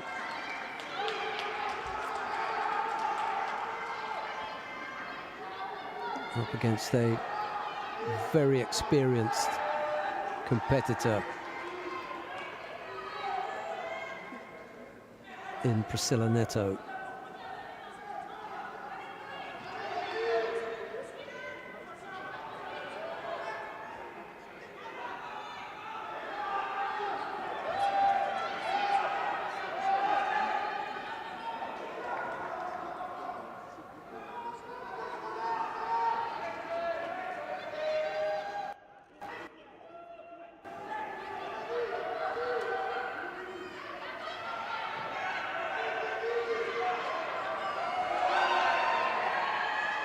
Not quite enough for a score.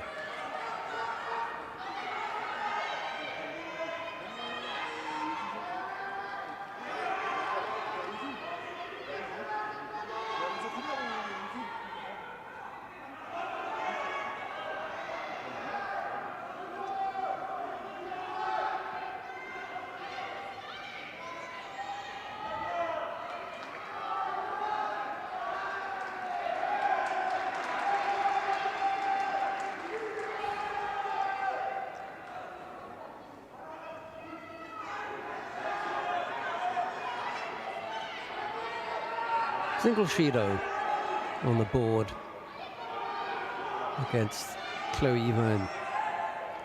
That's all that we've had to write about at the moment. Neto more than holding her own here, despite the fact that she's fighting up a weight.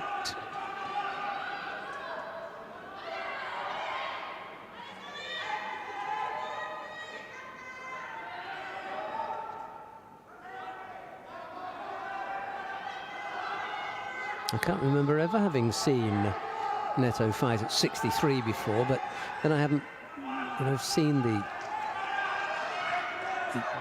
teams when she's fighting for Orléans. Maybe she's done it on a couple of occasions. Certainly never in the individuals. Minute 20 odd left to go. Still just that single Shido on the board against Chloe Yvonne.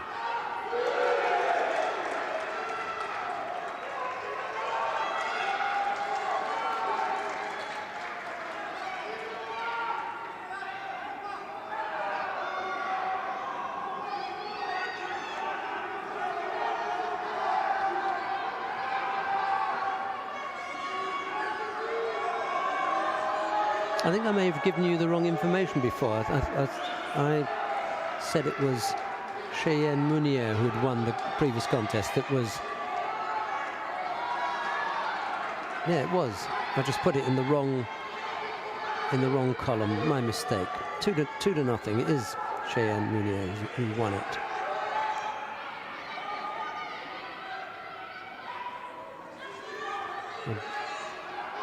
I misread what I'd written myself. 40 seconds left to go. Neto has picked up a second Shido, can you believe it? Having been Shido free for most of the contest, now picks up a second.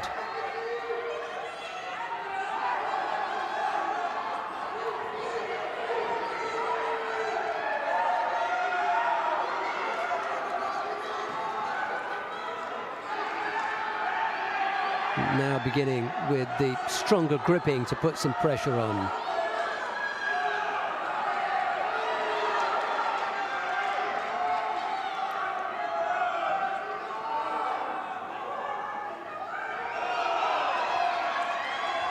Last few seconds in regulation time in this one.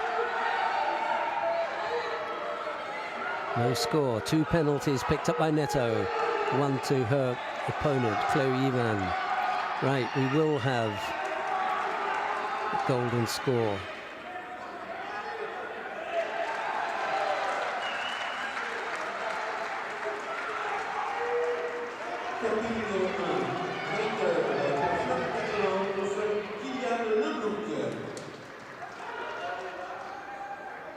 Just waiting for the scoreboard to roll round. Make sure that everything is in order yet. 2 penalties, 1, fine, okay, we're underway.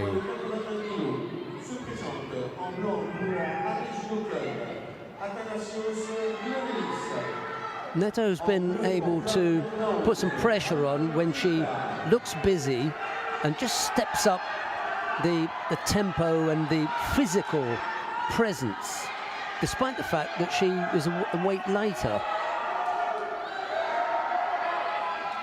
Again, must be level of aggression, because you can see that she can't really push Yvonne around. Yeah, thought about the Uchimata, didn't come off. No. Won't score for that.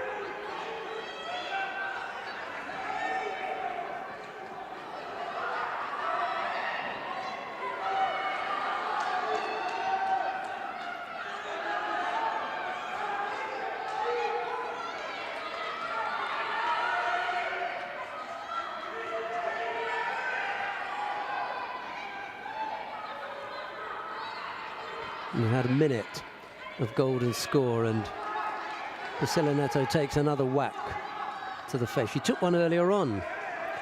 I'm just trying to remember who it was that she was involved with and took a whack to the face. Who was that then? Yeah, Hazret Buzkurt from Galatasaray gave her a right hand, and she's now taken one from Chloe Ivan. She may get away with that, although Ivan has just picked up a second penalty. Yeah, I thought so. There was just enough there to claim an attack. It was on the limit. Going to have to be careful on the edge as well. Backs up a little bit. Better turn now. Put Ivan under some pressure.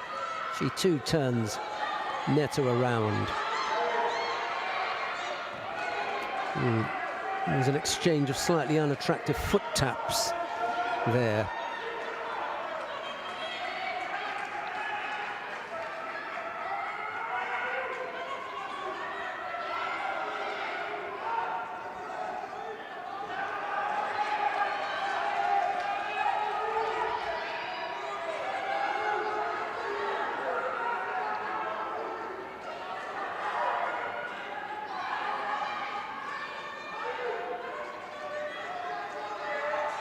Two minutes of golden score. See who's got enough left in the tank. Well, that was as untidy as Neto's last attack, but that won't get called either.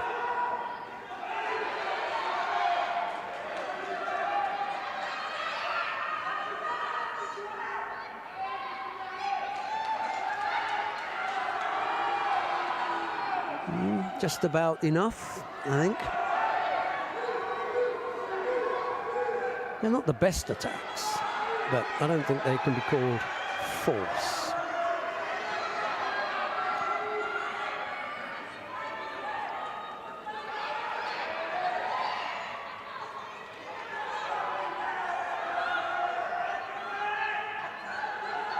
Well, Chloe Ivan doing her team a real service here, because if she wins this one, they're still in it.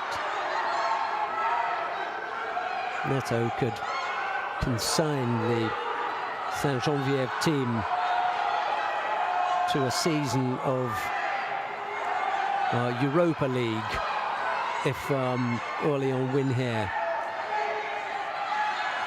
They take an unassailable lead. Oh, great turn! What a turn from Chloe Ivan as Neto went in for that Kojigake, and it was turned by her opponent for Ippon. There's the hook, looks to push off it and then gets turned, misses the hook actually. That's what does it. Doesn't get behind the leg and trap it.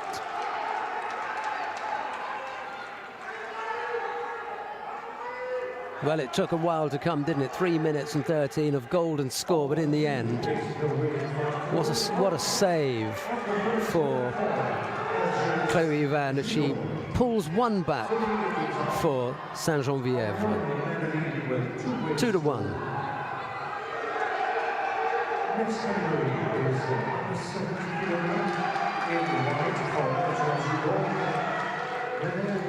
Right, coming up next, Gonella Viard of Saint-Geneviève goes up against Alison Linon of Orléans. It's Viard in the white judogi, Linon in blue. And we saw Linon in a previous contest come out absolutely blasting away and scored Wazari very early on, and then she dragged herself through the contest. I wonder what version of Linon we're going to see now.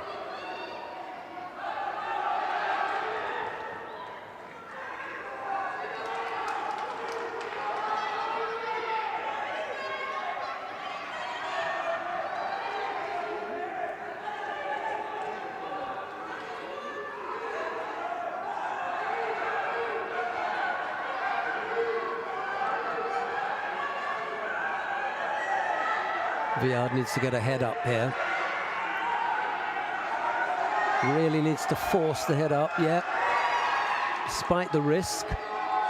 Whoa! Yes, Wazari. Oh, got herself into a poor position there, Linon. It was a nice count, well, a nice Yoko Sutemiwaza from Viard. She leads by Wazari with a little under 3 minutes left to go. Chance to work on the ground here with the Sangaku Gatami turnover. Linon in trouble here. If she turns onto a side, yes. Osai Komi now. Good bit of work from Viard. That really gives them a chance here. Wazari Awazeti upon. Viard has leveled the scores. What about that then? For a time, they looked as they were on their way out, Saint-Jean-Vièvre. And now it's 2-2.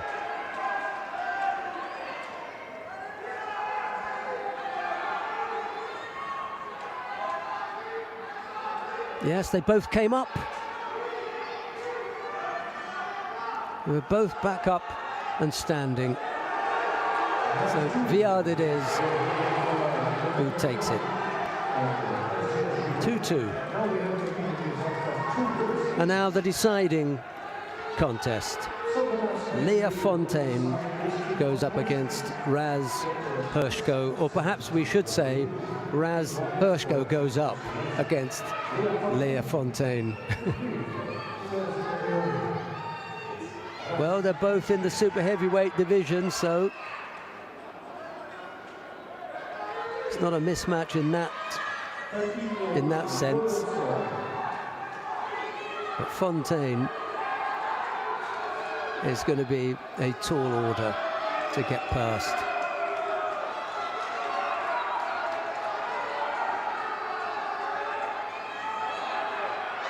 You can see immediately defensive, and it's under the belt, and it's holding onto the jacket under the belt.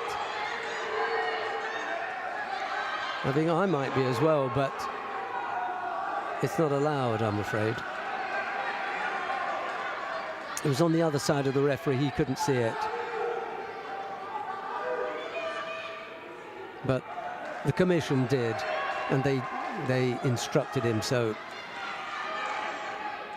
Raz picks up a penalty. You know, I don't blame her. I'd want to keep Leah Fontaine's hip away from me as well, but it's not allowed in that way.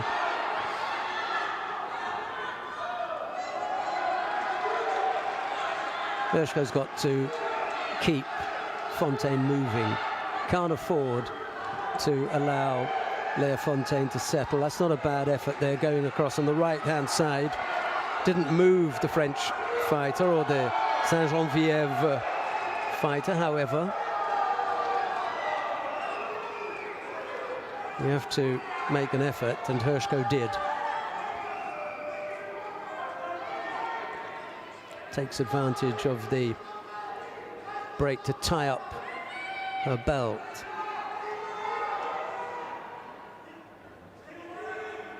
Fontaine tidying herself up as well.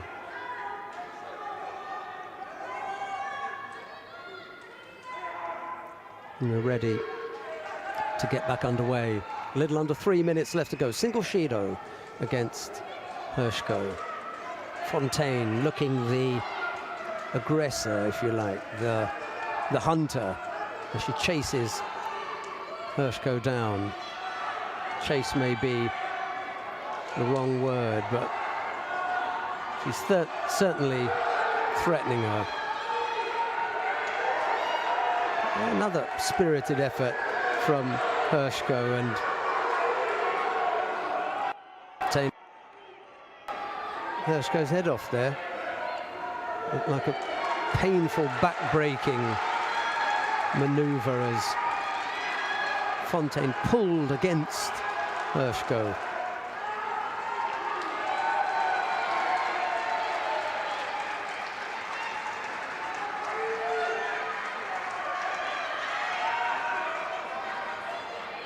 Arm over the back, Makikomi, Soda Makikomi. and Ippon for Léa Fontaine.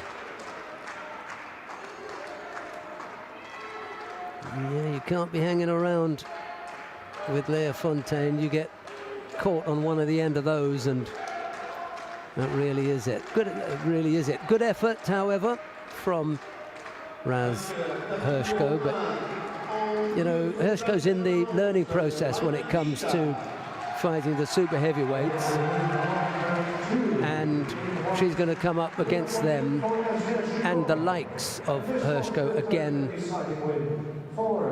and again and again.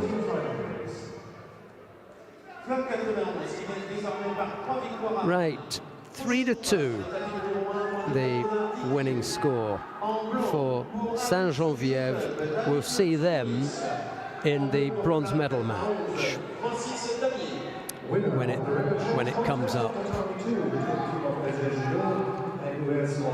Is team of SES Judo with 3 wins to 2. And they are going to compete for the bronze medal in the final.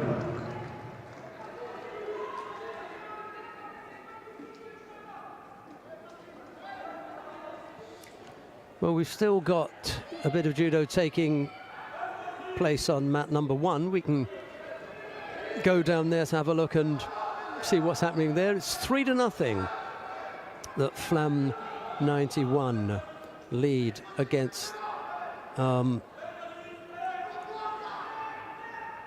Thessaloniki Aris. 3-0. And on the mat now, Francis Damier of Flamme is up against David Soukouris of Thessaloniki. There's no score in the contest. We've had almost a minute. Soukouris in the white judogi, Damier in blue.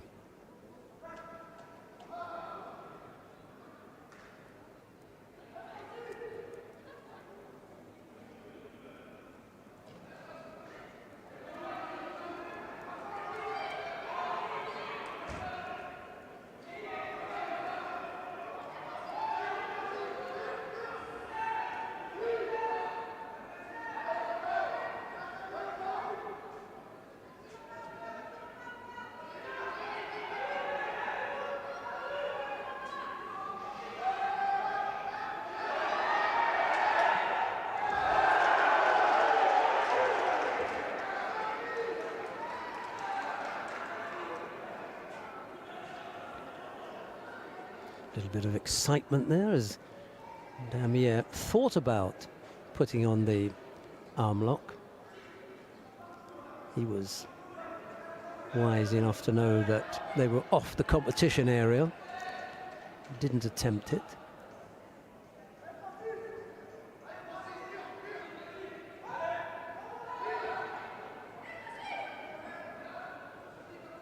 He really is beginning to look like a good package.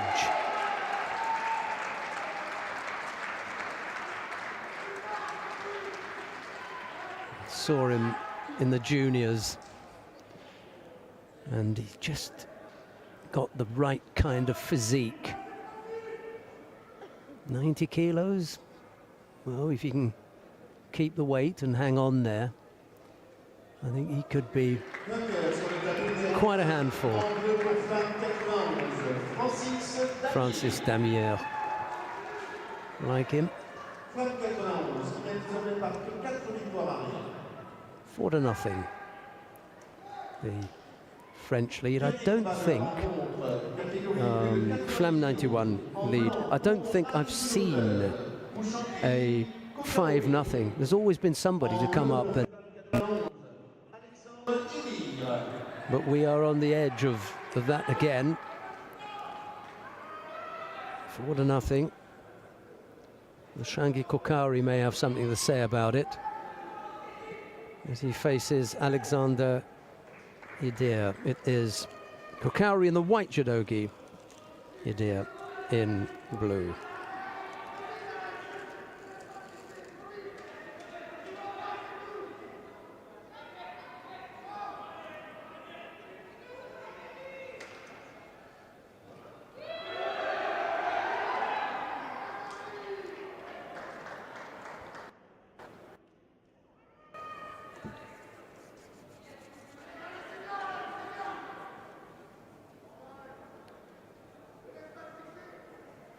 It's just a Shido on the board at the moment. That's against Alexander Idir.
Yeah, battle for grips.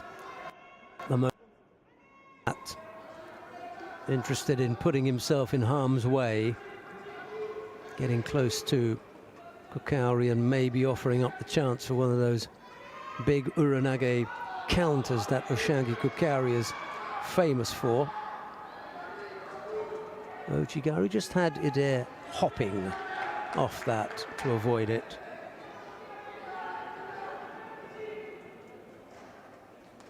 And we've got half the contest still to come.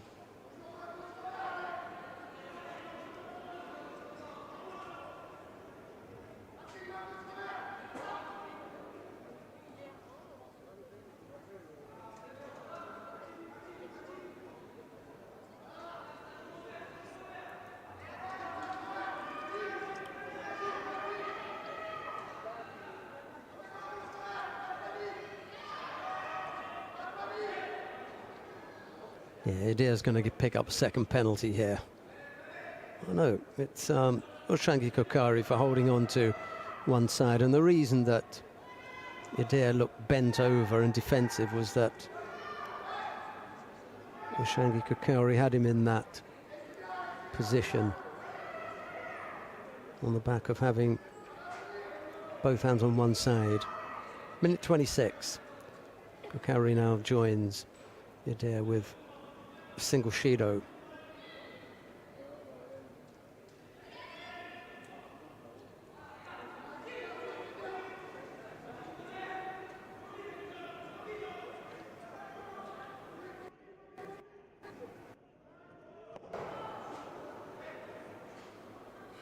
No, can't throw him from there. Oshangi threatened to throw him whilst on the safety area. You've got to start inside the competition area. Idir just taking his time here to tidy things up.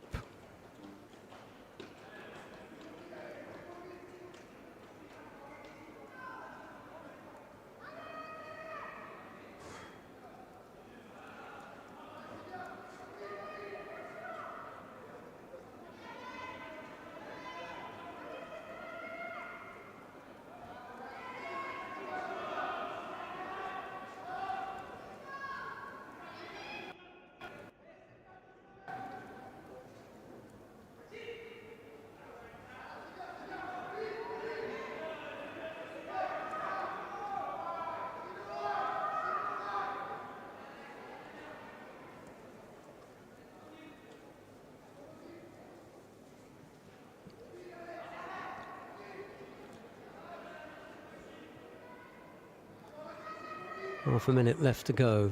Odd situation.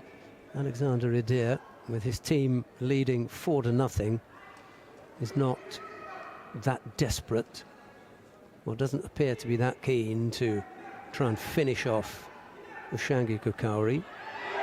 And then he does. Well, it's just as well that I said something, isn't it? Because up until that point, nothing was happening. Saikomi is on as well, and Kukari looks, well, if that was a movement to try and get out. Oh, that really was going nowhere, wasn't it? Mercifully, we were able to end what in the end was a neat technique. Idea to bring up the first complete whitewash that I've seen today. 5-0. What a thrashing that was then. 5-0.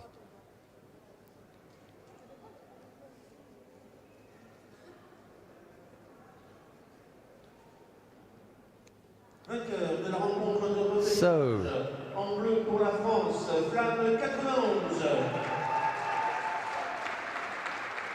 Flamme take their place in the bronze medal contest.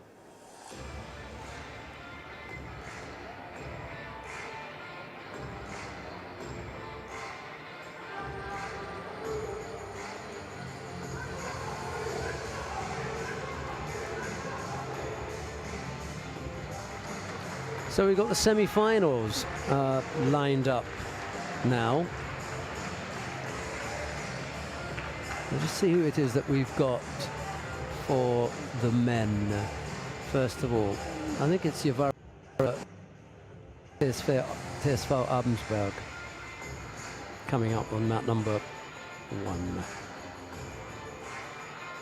And then down on mat number 2, it's going to be RS Champagny and Slavia.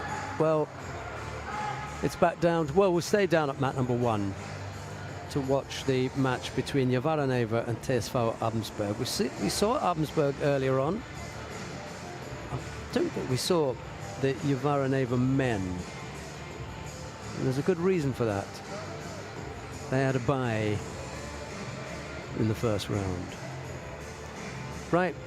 Stay with us and we'll bring you all the action from the first of the semi-finals.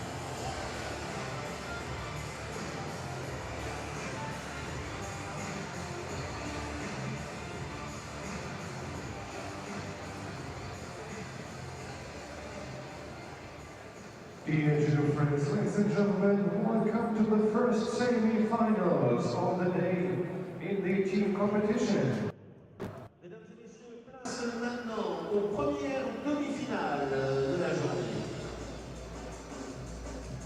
Se présente sur le tapis numéro 1, demi-finale masculine.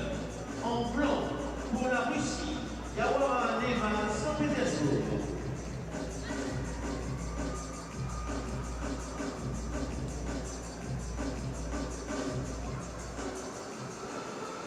En bleu pour l'Allemagne, TSV Abensberg.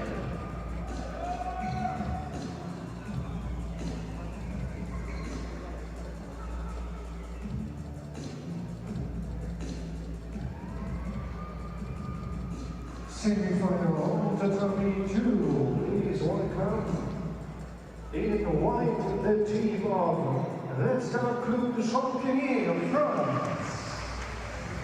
Right, the teams are being introduced now. We're down on mat number, where did I say? Mat number 1, beg your pardon, yeah. Slavia, Novi Sad of Serbia.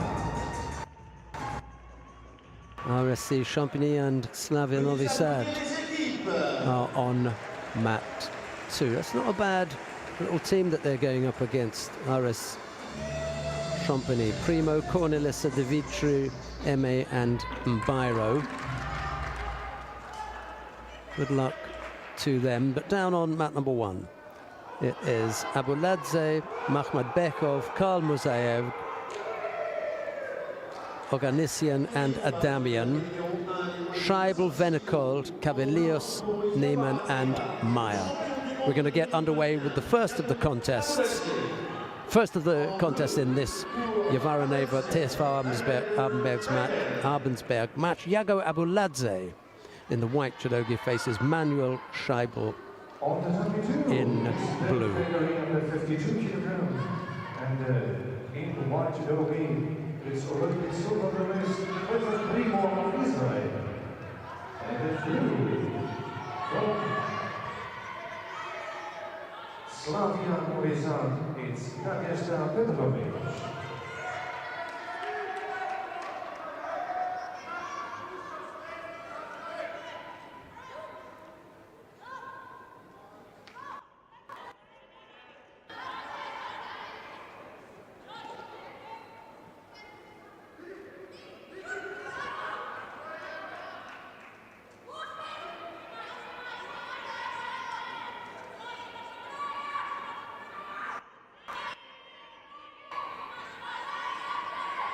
Makikomi from Abuladze.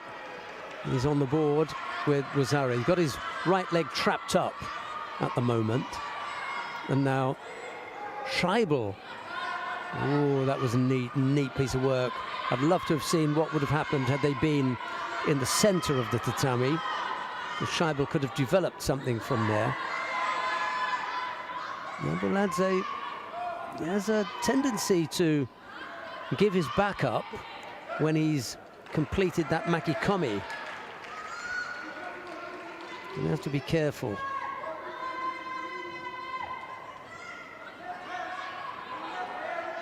Satemi was up from Scheibel. Doesn't come off. Yeah. Good score.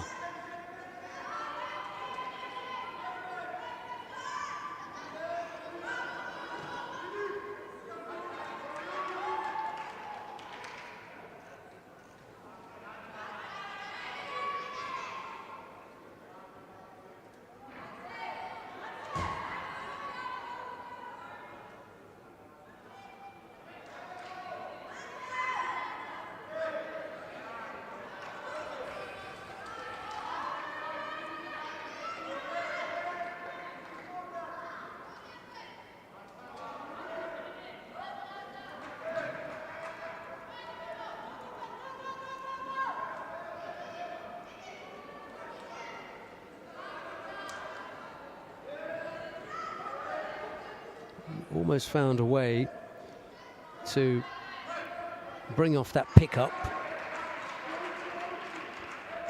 Again, Scheibel putting Abuladze in some trouble on the ground. It might be his best bet. If Abuladze's knee is not up to it, well, give him a go on the ground.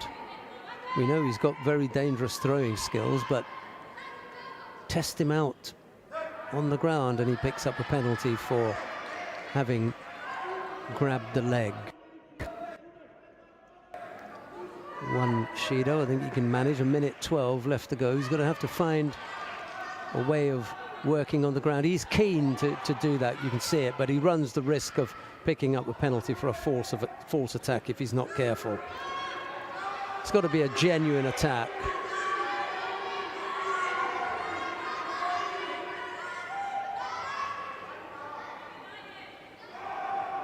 Uchigari left-sided.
Second penalty picked up by Scheibel. Time running out Yeah, he's Wazari down as well. And now Abeladze with his arms stretched out as far as he possibly can. However, he may have been caught here. Simigaeshi, over he goes, oh, and spun on his head. Well, if you go spinning on your head, yeah. And Roberta Chioglia, the referee in the medal, was in the best position to see that. Just watch the head, arched over. I don't see the head, but we haven't got that view. But she would have seen that from the other side. So how he's going to get out of this, I don't know. If he's gone on his head and he's arched, we can see the arch of the body and the legs. That's what we can see. The head is hidden. Just look at his legs here as he goes over. Well, you can't make that a shape unless you've used your head. It doesn't come in the air, does it? Your legs can't do that. You can't get arch in the air. Yeah, done. Yeah. And I think accidentally, Scheibel does give him a tap on the head. I don't think he meant it, you know. It's kind of like unlucky, but he arched his back in an effort to avoid going on his back. So Scheibel takes the opening contest on the back of that error from Yago Abeladze. Right, up on mat number 1 now, the second of the contests in the match between Javaraneva and TSV Abensberg. Madmachbekov, Neil's favourite, is up against Lucas Vennekold. Makhmadbekov in the white judogi, Vennekold in blue.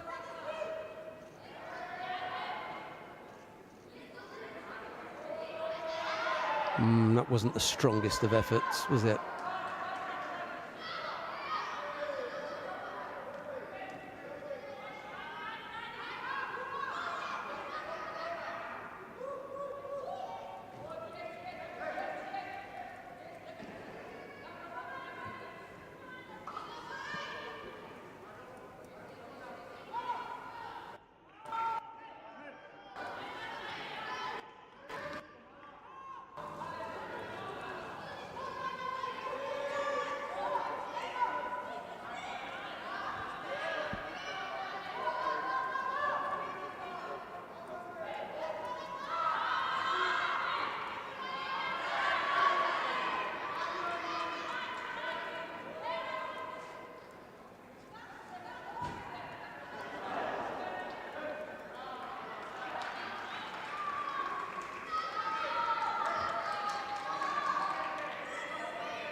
Makhmadbekov leading by Wazari. Vennekold with the Shido on the board, and now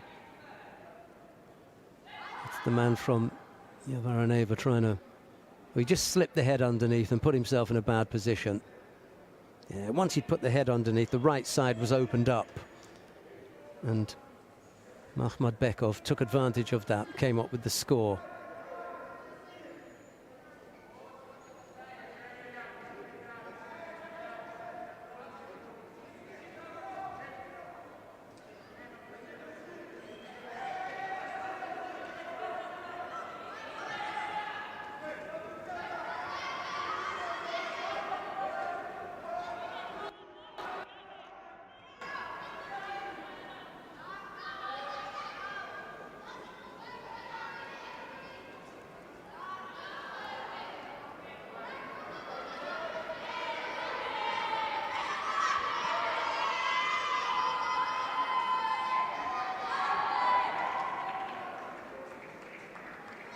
Moving nicely, Makhmadbekov.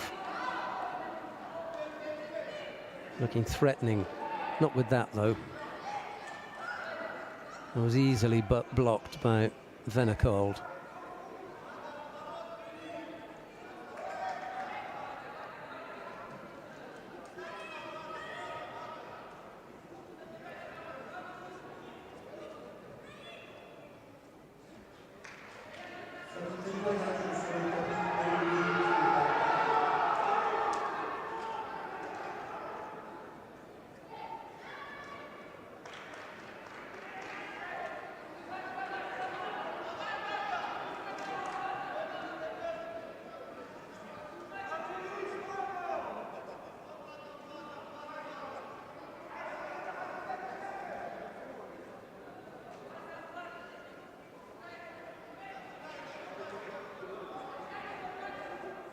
Well, what a time to tie things up.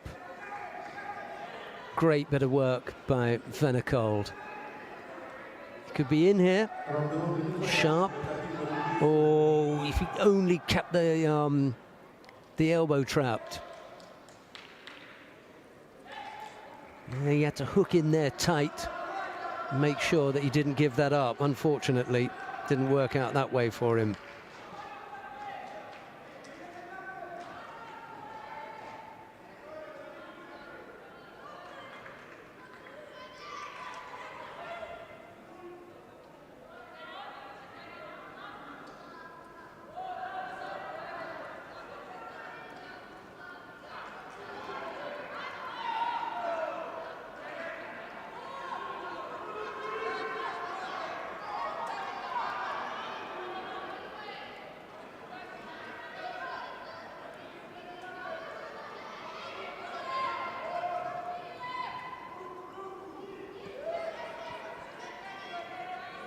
Minute to go. Nicely poised at the moment. Venecold, yeah, interested on the ground. Nothing wrong with that.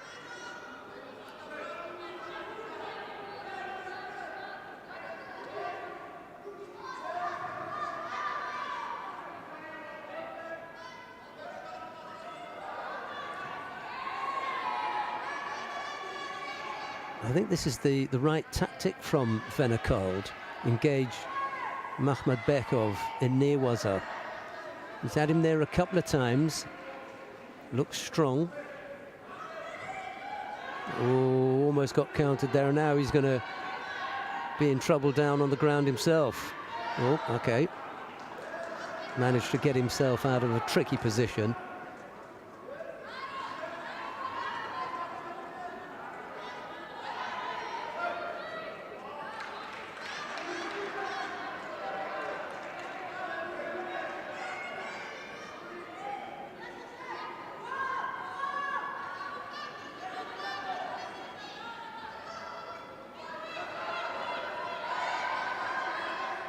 Thought that by now Venecold would have been able to take the steam out of Makhmadbekov's attacks, but he's proved fit enough. So still in there and battling away, albeit that they're going to go into golden score now.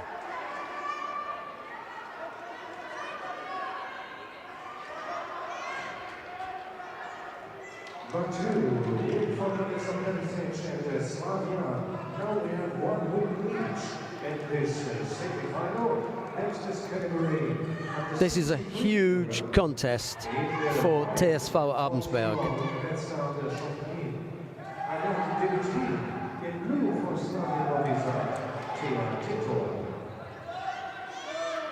If Venecold wins this, TSV are in the driving seat, to be honest. 2-0. One more win from the 3 to come, and they could take. It's absolutely vital that they take this one.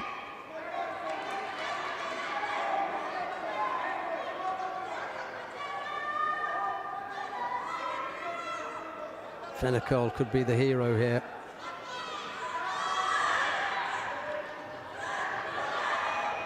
Misses left-sided, and they drift off the tatami. Yeah, he just looks as though he's tiring a bit, doesn't it, Makhmadbekov?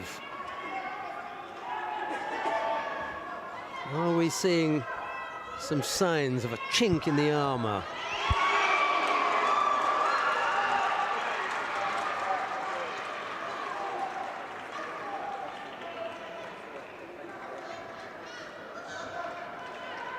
It does look as though he recovers fairly quickly, though, Makhmadbekov. He gives the impression of being tired, and then he's back up on his feet. And let's start the champion. Next is the 70 kilogram. In white form, let's start champion. Clément Zéry. In blue for Slavia. It's Marka Podacz.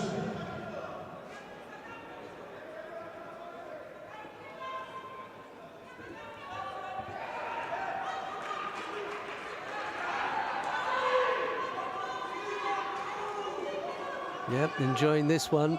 Good tussle, one way, then the next. Minute 28 of golden score gone already.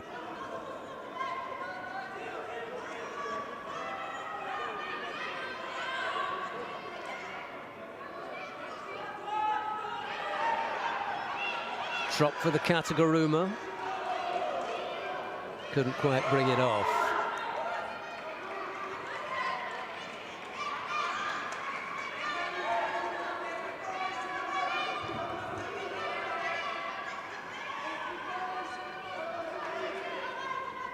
Now Makhmadbekov is going to need a little bit of attention.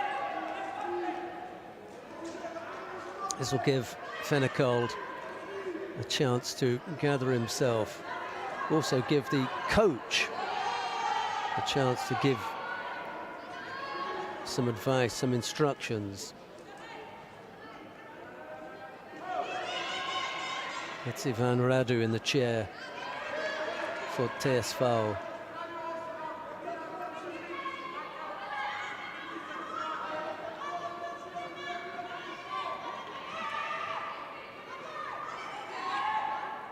Fennekold has impressed me here today, to be honest. Scheibel as well. You know, they're not the superstars of the German national team. These are good players, and they've shown some really good judo.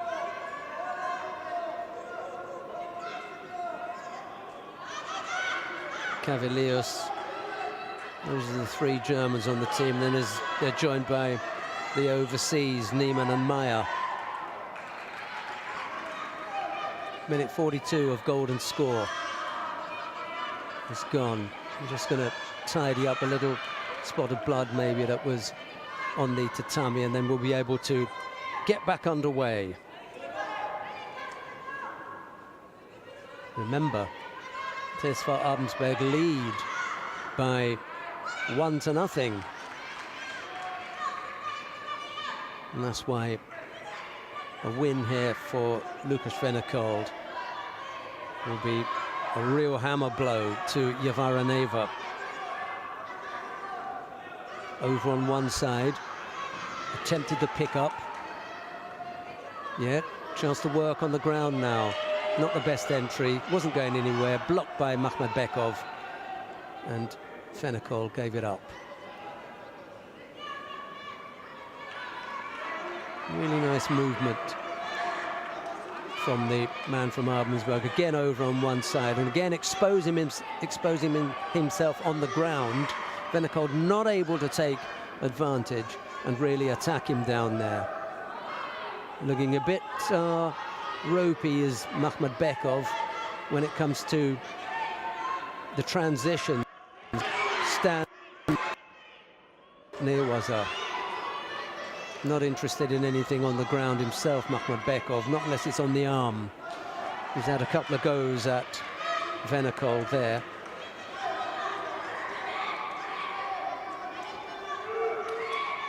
.223. Has Fennekold got enough to overpower Makhmadbekov in this golden score period? Nice grip up by the collar. Kochigari! Oh, that was close. That was close. He's looking tired now, is Makhmadbekov. Slow to his feet, slow back to his start point. Fennekold setting him up in his sights here. Another good grip up by the collar. Makhmadbekov doesn't like that. Oh, Sodagari almost caught. Chance for the counter. Ooh, onto his side. He gets caught for me. Yep. Dear, oh dear. He did everything. He was so close to catching him there. But in the end, it was Makhmadbekov who forced the score. Yeah. Wow, what a battle that was by Lukas Fennekold. Terrific effort. But it's Makhmadbekov of Javaraneva who takes the contest to tie things up at 1-1. Coming on to the mat now, Hassan Kalmuzayev goes up against Timo Cavalios. It's Kalmuzayev in the white judogi, Cavalios in blue.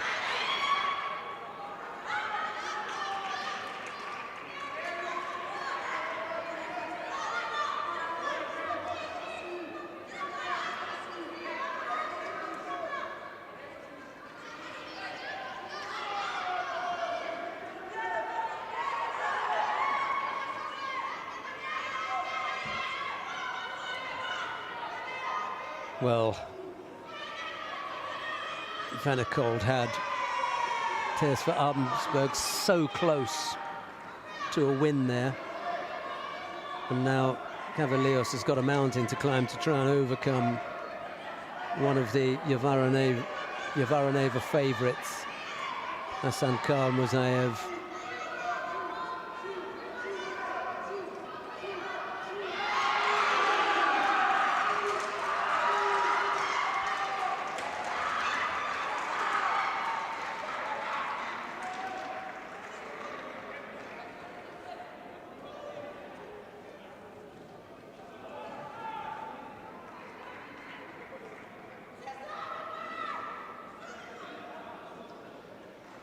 It's the win for Brazil.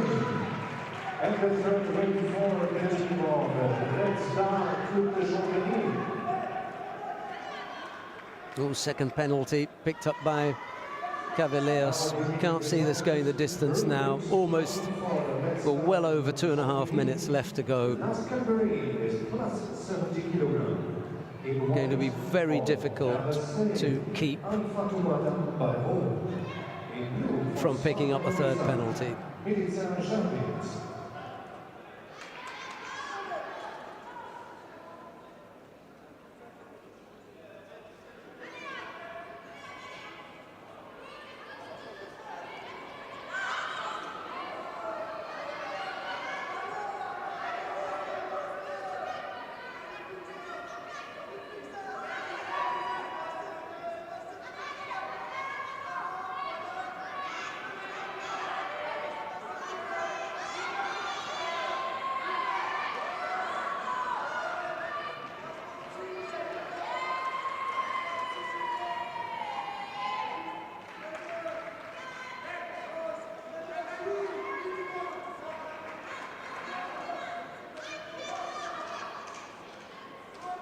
Yeah, third penalty was always on the cards when he'd collected two so early on.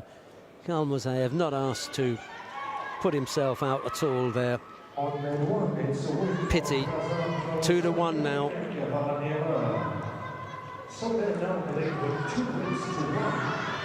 Right, coming up next, David Oganessian goes up against Neiman.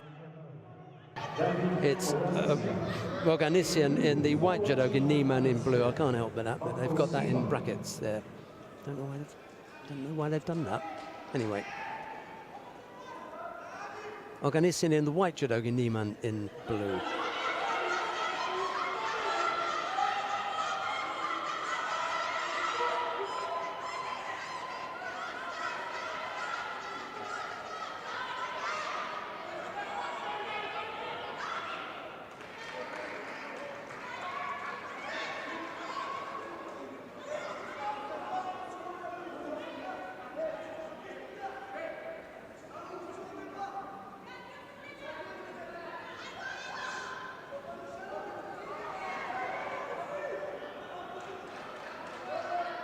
Neiman able to deal with that attack relatively easy, just moved out of the way, and Oganessian not able to get close enough to his opponent to threaten him.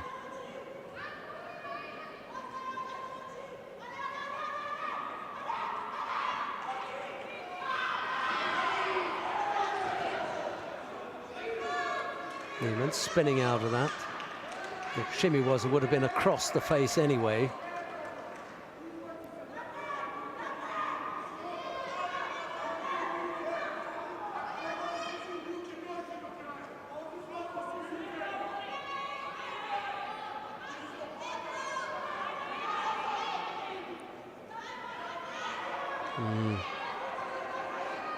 Nowhere to go for Oganessian.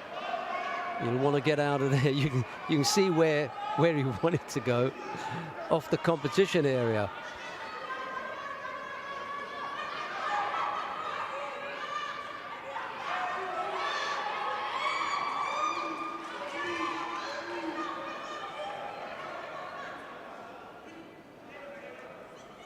He's finding things difficult against Niemann. The distance.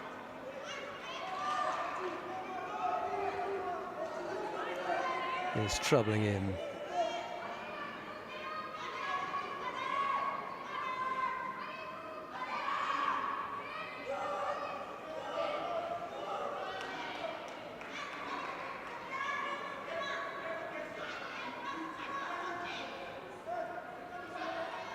Waiting in the background there, Arman Adamian.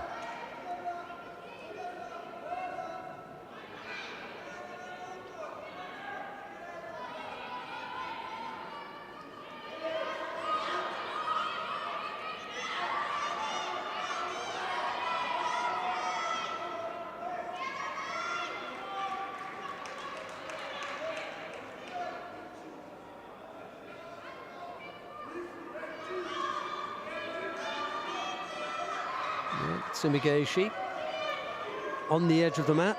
When it failed, the referee called Mate, as he should. Better for Niemann to attack him in the middle of the mat. He should be able to get involved in some nearwaza then.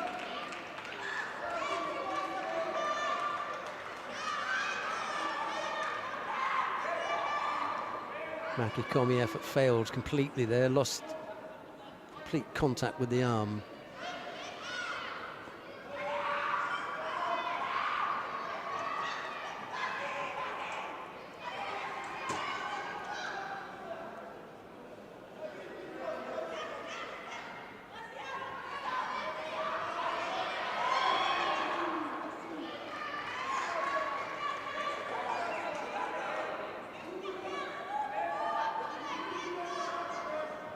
Well, we saw Makhmedbekov fade. Just got a feeling that Oganessian may be going the same way here.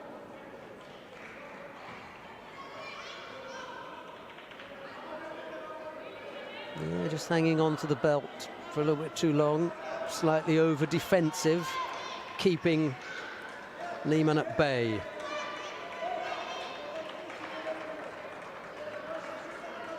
Here comes Niemann again, working his way into it. You can see there's no power in that. Really doesn't trouble Niemann at all. Yeah, he doesn't want to be here. Much better position now for Niemann to be in. He hasn't got the power to keep him off. Just ahead. He was lucky.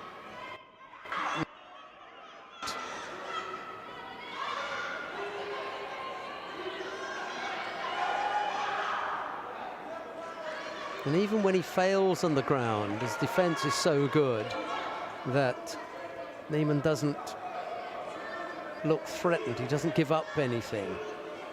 Whereas Oganessian, who was quite happy to have escaped the exchange with Niemann, didn't have anything to threaten his opponent with when he did escape.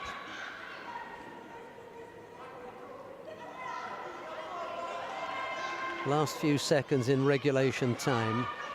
We may need a period of golden score to sort this one out. Arm around the waist. That was a good effort. Niemann coming under some pressure there, managed to get the right elbow down and stop himself from giving up the score. Golden score it is then.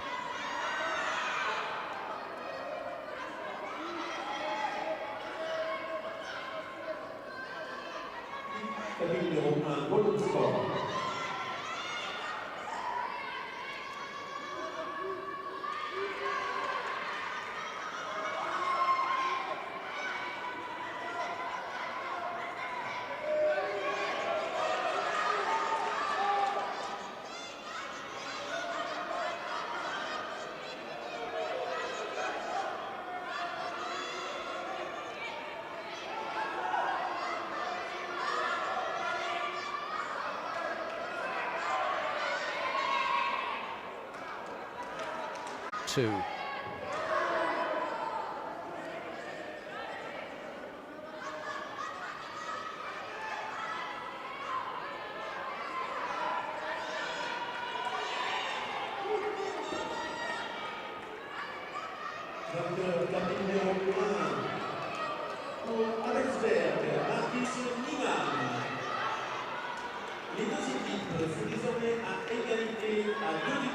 Yeah, good one.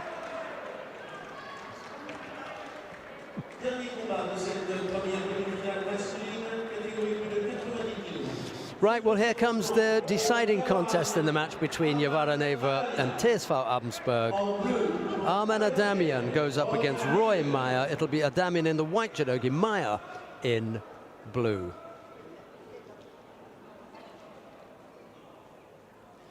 Well, Meyer, the genuine super heavyweight, has to deal with the heavyweight who's coming up from under 100 kilos. It's the win for Felix Zabic, and the second win for the team of Slavia Novi Sad. So now the team lineup, please.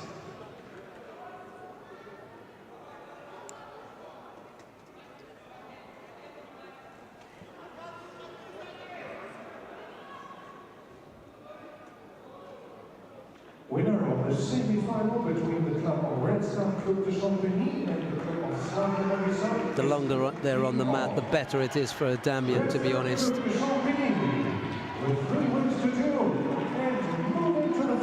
Meyer's got to deal with a lighter man, but Adamian is incredibly powerful for his weight category, which is the one below Meyer. I just think that he's going to have the better conditioning and the more threatening tachiwaza. And Meyer's going to have his hands full, keeping a slightly more mobile man off him.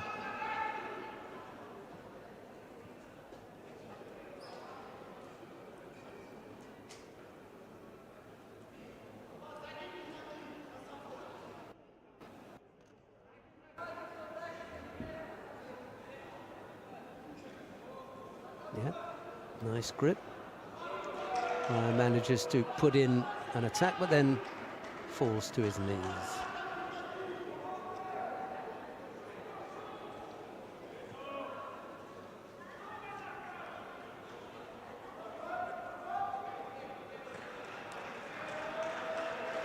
Adamian appears to be the one who's doing the working out and putting on the pressure.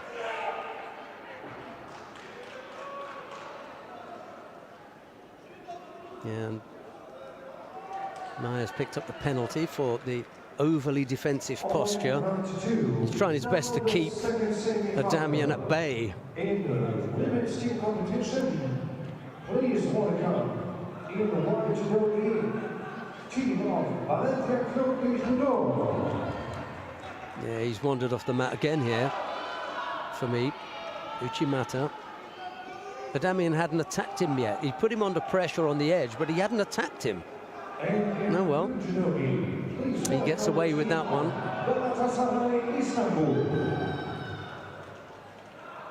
Again, the better gripping positions from Adamian. Nice ashiwaza, almost came up with the score.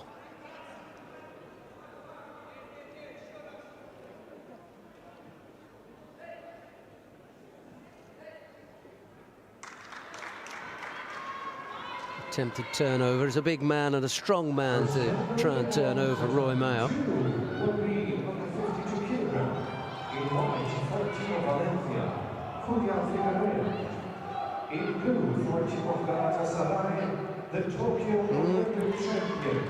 Second penalty picked up by Meyer. He's putting pressure on himself, I'm afraid, here. Minute left to go. Adamian hasn't looked in any trouble. Little ashiwaza there. Again, left arm round, threatening on the left side here. Oh, what a finish. What a finish from Arman Adamian.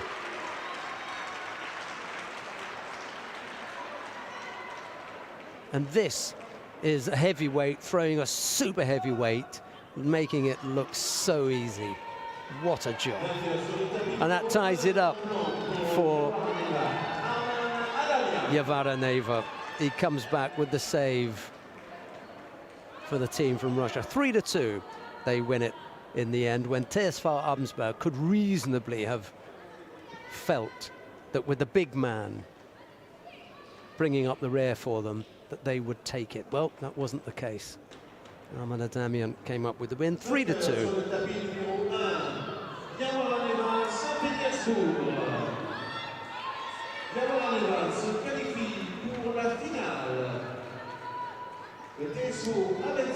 Well, the other semi-final that's taking place down on mat number 1 is Valencia and Galatasaray. I think, however, on mat number 2, beg your pardon, yeah. Keep getting that wrong.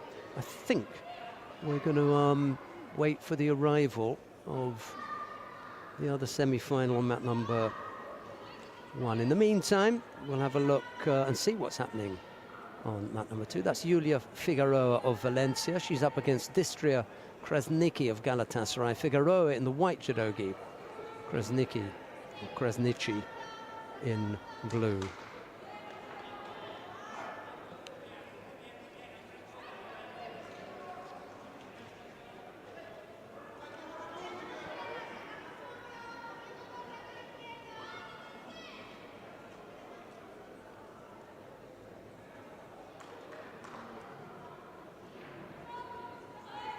Se présente sur le tapis numéro 1, seconde demi-finale du tableau masculin.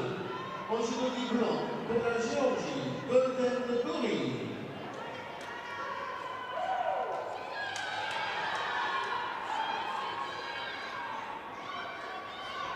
En judogi bleu pour la Serbie, Lorenza Belgrade.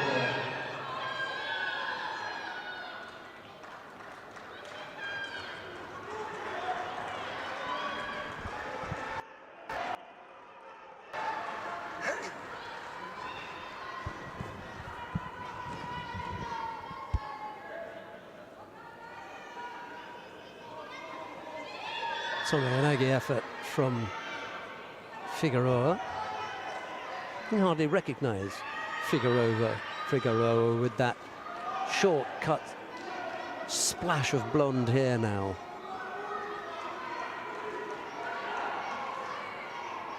Premier combat numéro 66 kilos en blanc pour Golden Gori, Markelashvili. En bleu pour le dessin de Belgrade, Stania Vucic. Have we seen Krasniki once or twice today? Certainly saw her against Neto. So it may be just the once. Yeah. It's the second time she's been out there.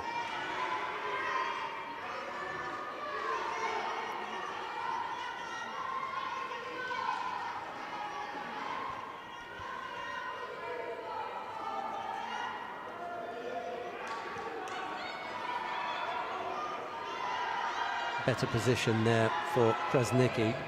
Manages to get off that Ojigari effort from Figueroa without any trouble. 13 seconds left to go. No score as yet.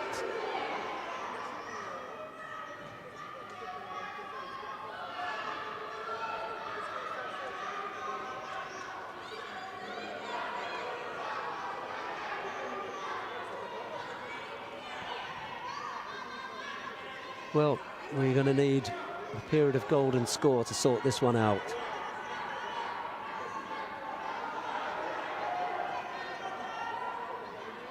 Figueroa looking very cagey against Krasniqi. He's been moving really nicely today.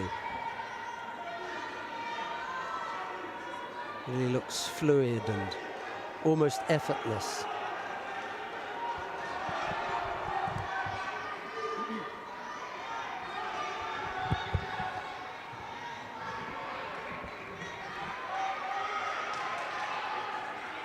Yoko Tomoenagi from Figueroa wasn't going anywhere. Krasniqi picks up a penalty for passivity. Well, she's shown that a few times. Just a little bit off the pace in trying to think things through. You can almost see her working it out. Now Figueroa just trying to look busy, to be honest.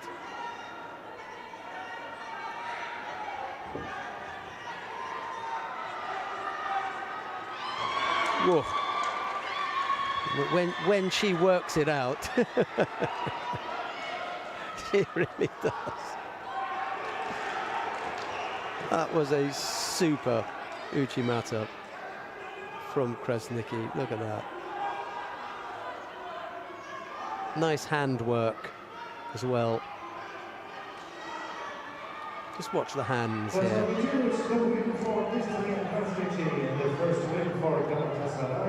Just making sure that she keeps everything under control. 1-0 for Galatasaray. Well, we follow one Olympic champion, Krasniqi, with the former Olympic champion, Rafaela Silva. She goes up against Hazret Buzkurt. Silver in the white judogi, Buzkurt in blue.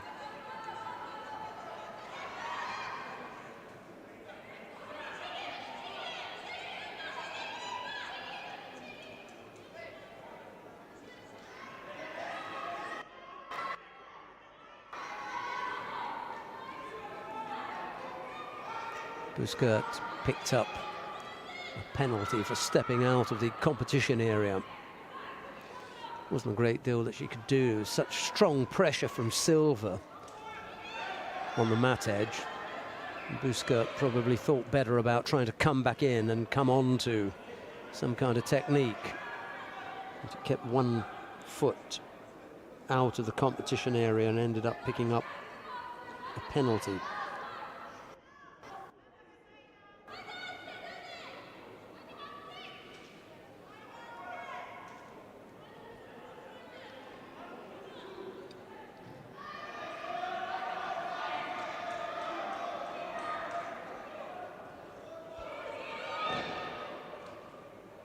Huge Osotogari effort from Silva. Collapsed in the end. She had a long way to come. Now Buzkurt picks up a second penalty, this time for passivity.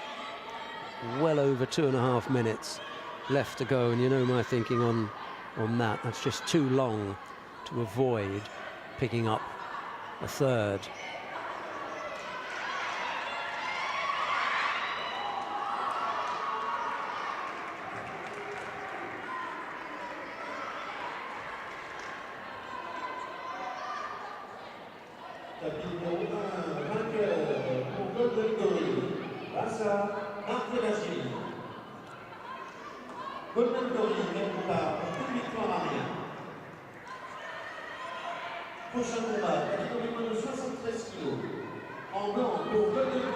So 2 penalties on the board against Buzkurt, but it's that Wazari lead that will cushion things for Silva.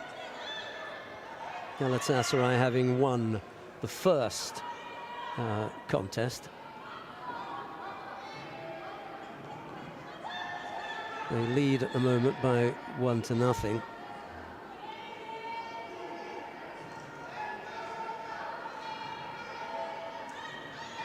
Problems for Buzkurt here with the Sangaku Gatami.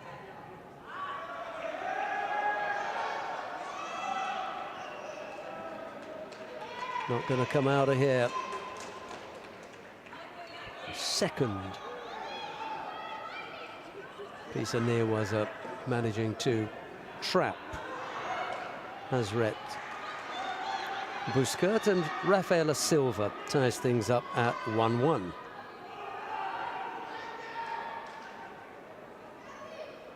On the 2, it was the win for Rafaela Silva and the team of Valencia, coming in 1 win each. Next category is the under 63 kilo category. In 1-4, Valencia, Cristina Carcaveras.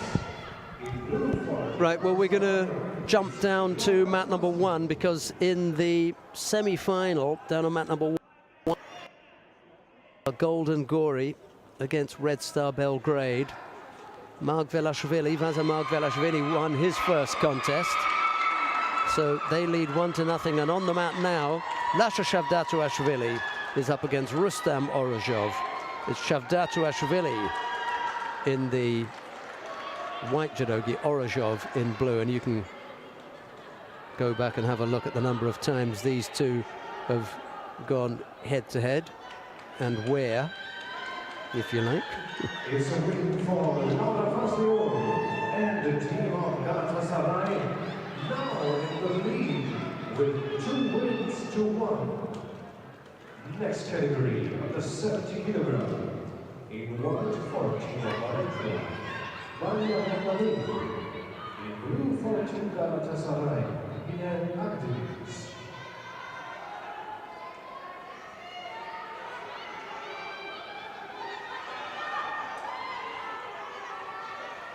Shavdatuashvili has really had problems with Orozhov in the past.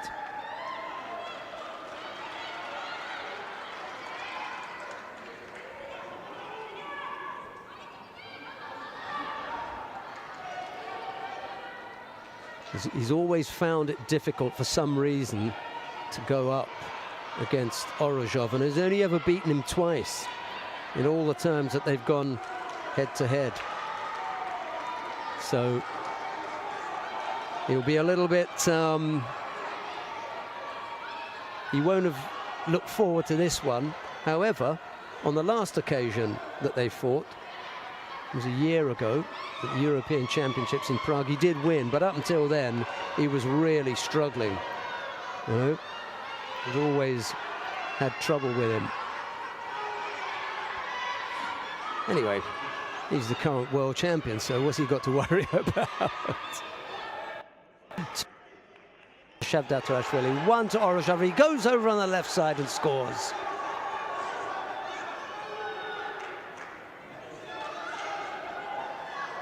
So with 42 seconds, Shavdatuashvili is on the board. You can forget about whatever it was that happened before. What was in the past is in the past as far as Shavdatuashvili is concerned. He's taking this one. He has picked up 2 penalties, so he can't backpedal too much or false attack. Shavdatuashvili has a quick look at the clock, tries to put the pressure on him. He's outside the competition area. He's going to give it... Well, I think they'll probably penalise Orozhov for pushing him out there. Or they're going to let it go. They were screaming for a penalty for Shavdatuashvili having gone out the area. Oh! Twists and turns, ducks underneath. Yeah, leave it.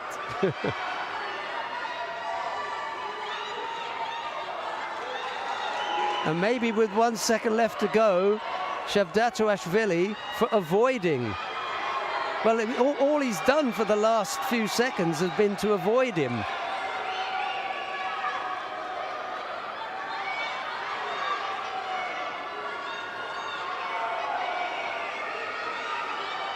Yep, he's only tried to avoid getting to grips with him, Shavdatuashvili. Yep, yeah, he has. He's avoided it. Well, sorry, Shav, but, you know, yeah, he knows. He'll take that one.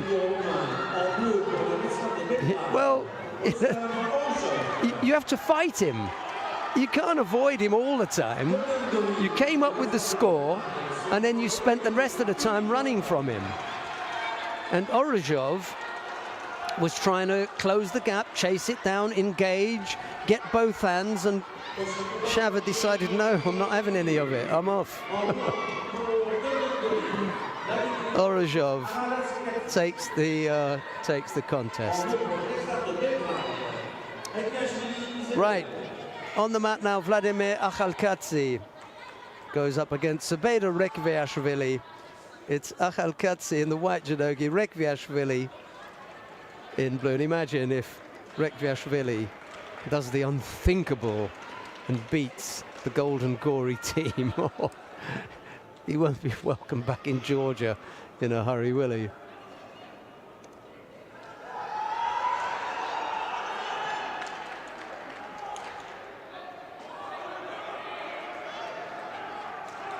There's a humdinger of a contest. Maria Bernabeu has just beaten Mene Akdeniz of Galatasaray to make it 2-2 in that match. Valencia and Galatasaray. And now it's Karen Stevenson and Kyra Sayet down on mat number 2 for those of you that want to follow that one. In white for Team of Valencia is Karen Stevenson. Winner takes all down on mat number 2. It's Kyra Sayet.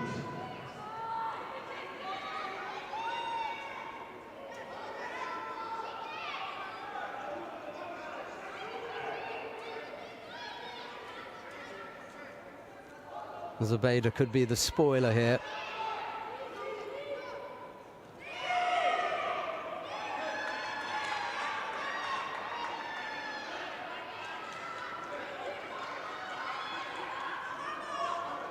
Both fighters avoiding to take a grip.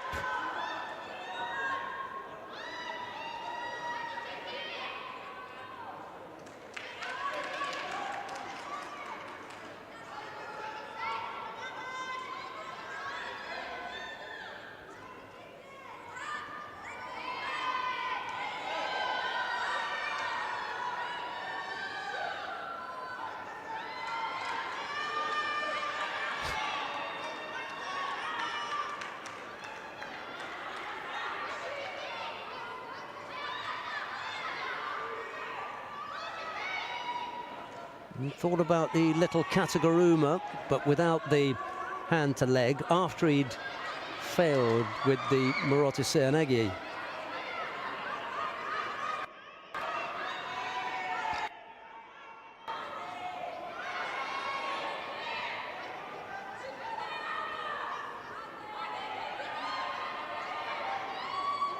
A little over a minute and a half left. Rekviashvili putting Akhalkadze under some pressure in that far corner. Yes, and that's Ippon.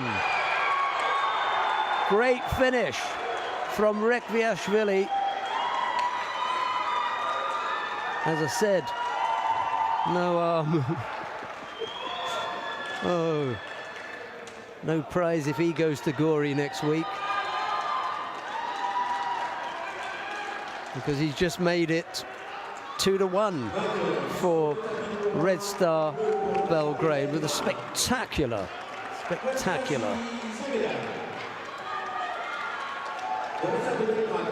Yeah.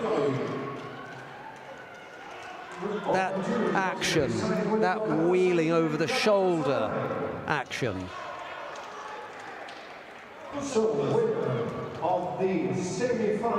We're going to put that down as Kataguruma. Right. Galatasaray are in the final. They just overcome Valencia 3-2. And on the mat now, Luka Maisaradze of Golden Gory is up against Nemanja Majdov of Red Star Belgrade. Maisaradze in the white jadagi, Majdov in blue.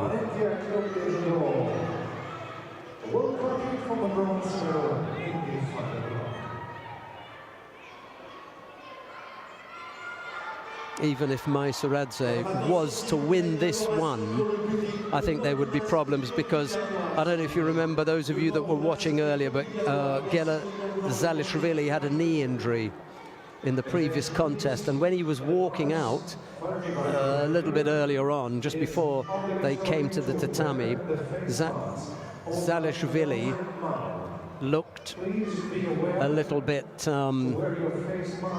he looked to be in some discomfort. So that is going to take place, the match between Gela Zalishvili and Lukas Kopalik. That'll be the contest to bring up the rear. That's the last scheduled contest. Maisaradze, anyway, would have to win here to make that anywhere near, well, to make it meaningful at all. But he's off in the left corner. I think you see him in the shot, preparing. Zalishvili. Maybe he thinks he's up to it. We shall see. First of all, Maisaradze has got to get past Maidov.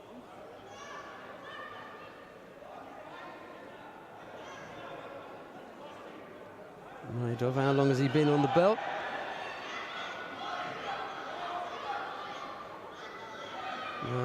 And then he had to let go. He's on there for too long for me. Yeah. Sorry, Nemanja, but we'd spotted it. He was just hanging on to that belt for too long. It was with his left hand. The right hand was okay. That was above the belt on the jacket. But it was the left hand that hooked up on the belt, and that's the one that he uses to lift. So the power hand, if you like.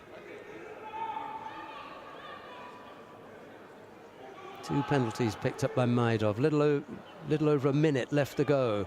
Uchimata from Maisaradze, slightly overspun, but there's enough there for Wazari. In really deep. Lovely attack from Maisaradze, and he brings up a score with 59 seconds left to go. Look at the entry here, and he just plants that right leg. It's nowhere near where he really wants it to be, but the left leg, the throwing leg, is so strong, and the hands are so good that he still manages. Now he comes up with a second score.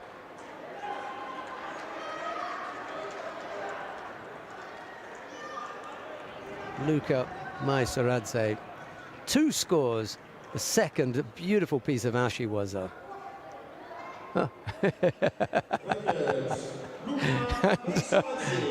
Maisaradze has a laugh about it, as does Matthew Bataille, who awarded the contest to Maidov. Just lost his place for a moment, then they both laughed in the end. So, 2-2. Well, let's see how Zalishvili, you can see he's walking out there slightly sheepishly. He's not 100%. He comes out there against the current Olympic champion, Lukas Kopalik, and he's going to give it a go. Yeah, moving okay. It's the left knee that gave him some problems last time. Just dragging it a bit. You can see that he's not 100%.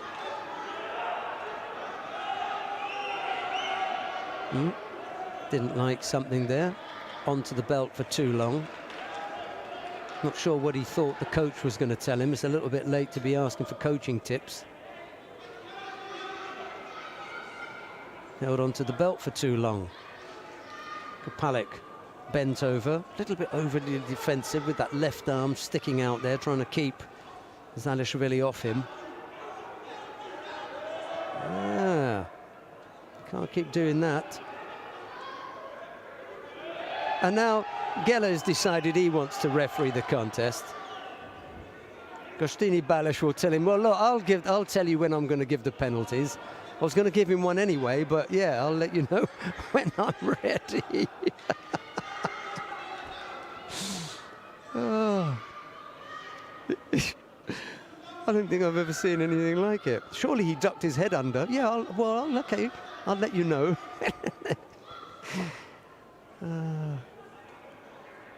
Zalishvili. There is Kopalik picked up a penalty for ducking his head underneath anyway. As was quite rightly pointed out by Zalishvili. 2.5 minutes left to go. Kopalik with the left arm around the body, threatening to go left-sided. Sumigeshi misses out. And Zaleshvili can't do anything on the ground. Kopalik is not finished as yet. They have a job turning him over from here, though. That's a big guy, isn't it? Strong. And the referee calls mate.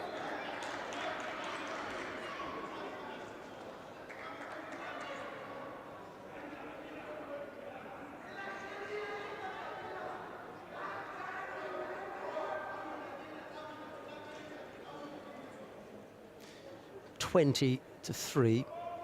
This is the last of the contest in this first part of the Champions League here in Paris. We'll be back at 4 o'clock with the final block. We'll have all the medal matches then. Well, 3 medal matches, 2 bronze medals and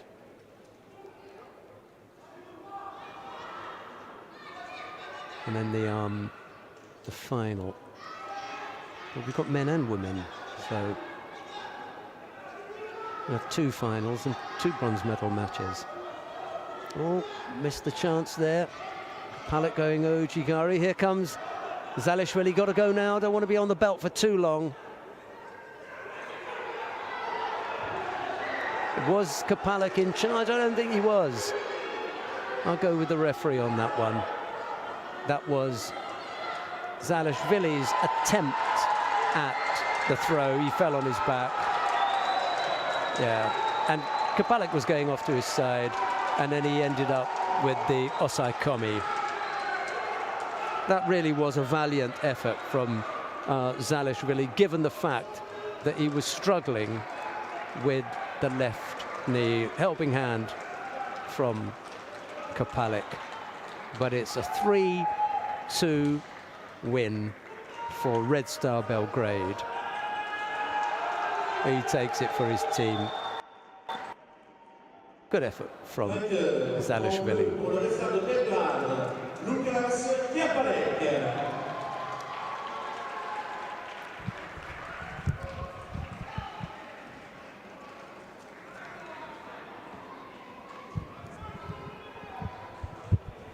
Yeah, he's in the throwing action there. I'm right there with the referee. He actually didn't look tempted for a moment to give a score there when so many people were screaming for a score. There wasn't a score there. It was Zaleshvili's attempt to throw. Kopalik did, however, end up taking over on the ground, but yeah, there was never a score in it for Lukasz. Okay, well, we have the lineup. I think, not sure if they want to put that up, but it's up on the big screen in the stadium. Ares Champagny goes up against Galatasaray. Oh, lovely, there you go. And the repechage of the bronze medal contest, Yavara Neva up against Valencia, and Saint-Geneviève up against Slavia Novi Sad, I think it is. Right, for the men, the final, Yavara Neva up against Red Star Belgrade. The bronze medal matches will be Fighter Tbilisi up against Golden Gori, so an all Georgia matchup, and Flam Naituan against TSV Abensberg. That all gets underway in 1 hour and 20 minutes. Join us then for the medal matches in this, the European Club Championships Champions League for 2021, live from Porte de Châtillon in Paris. We look forward to your company then. Bye-bye for now.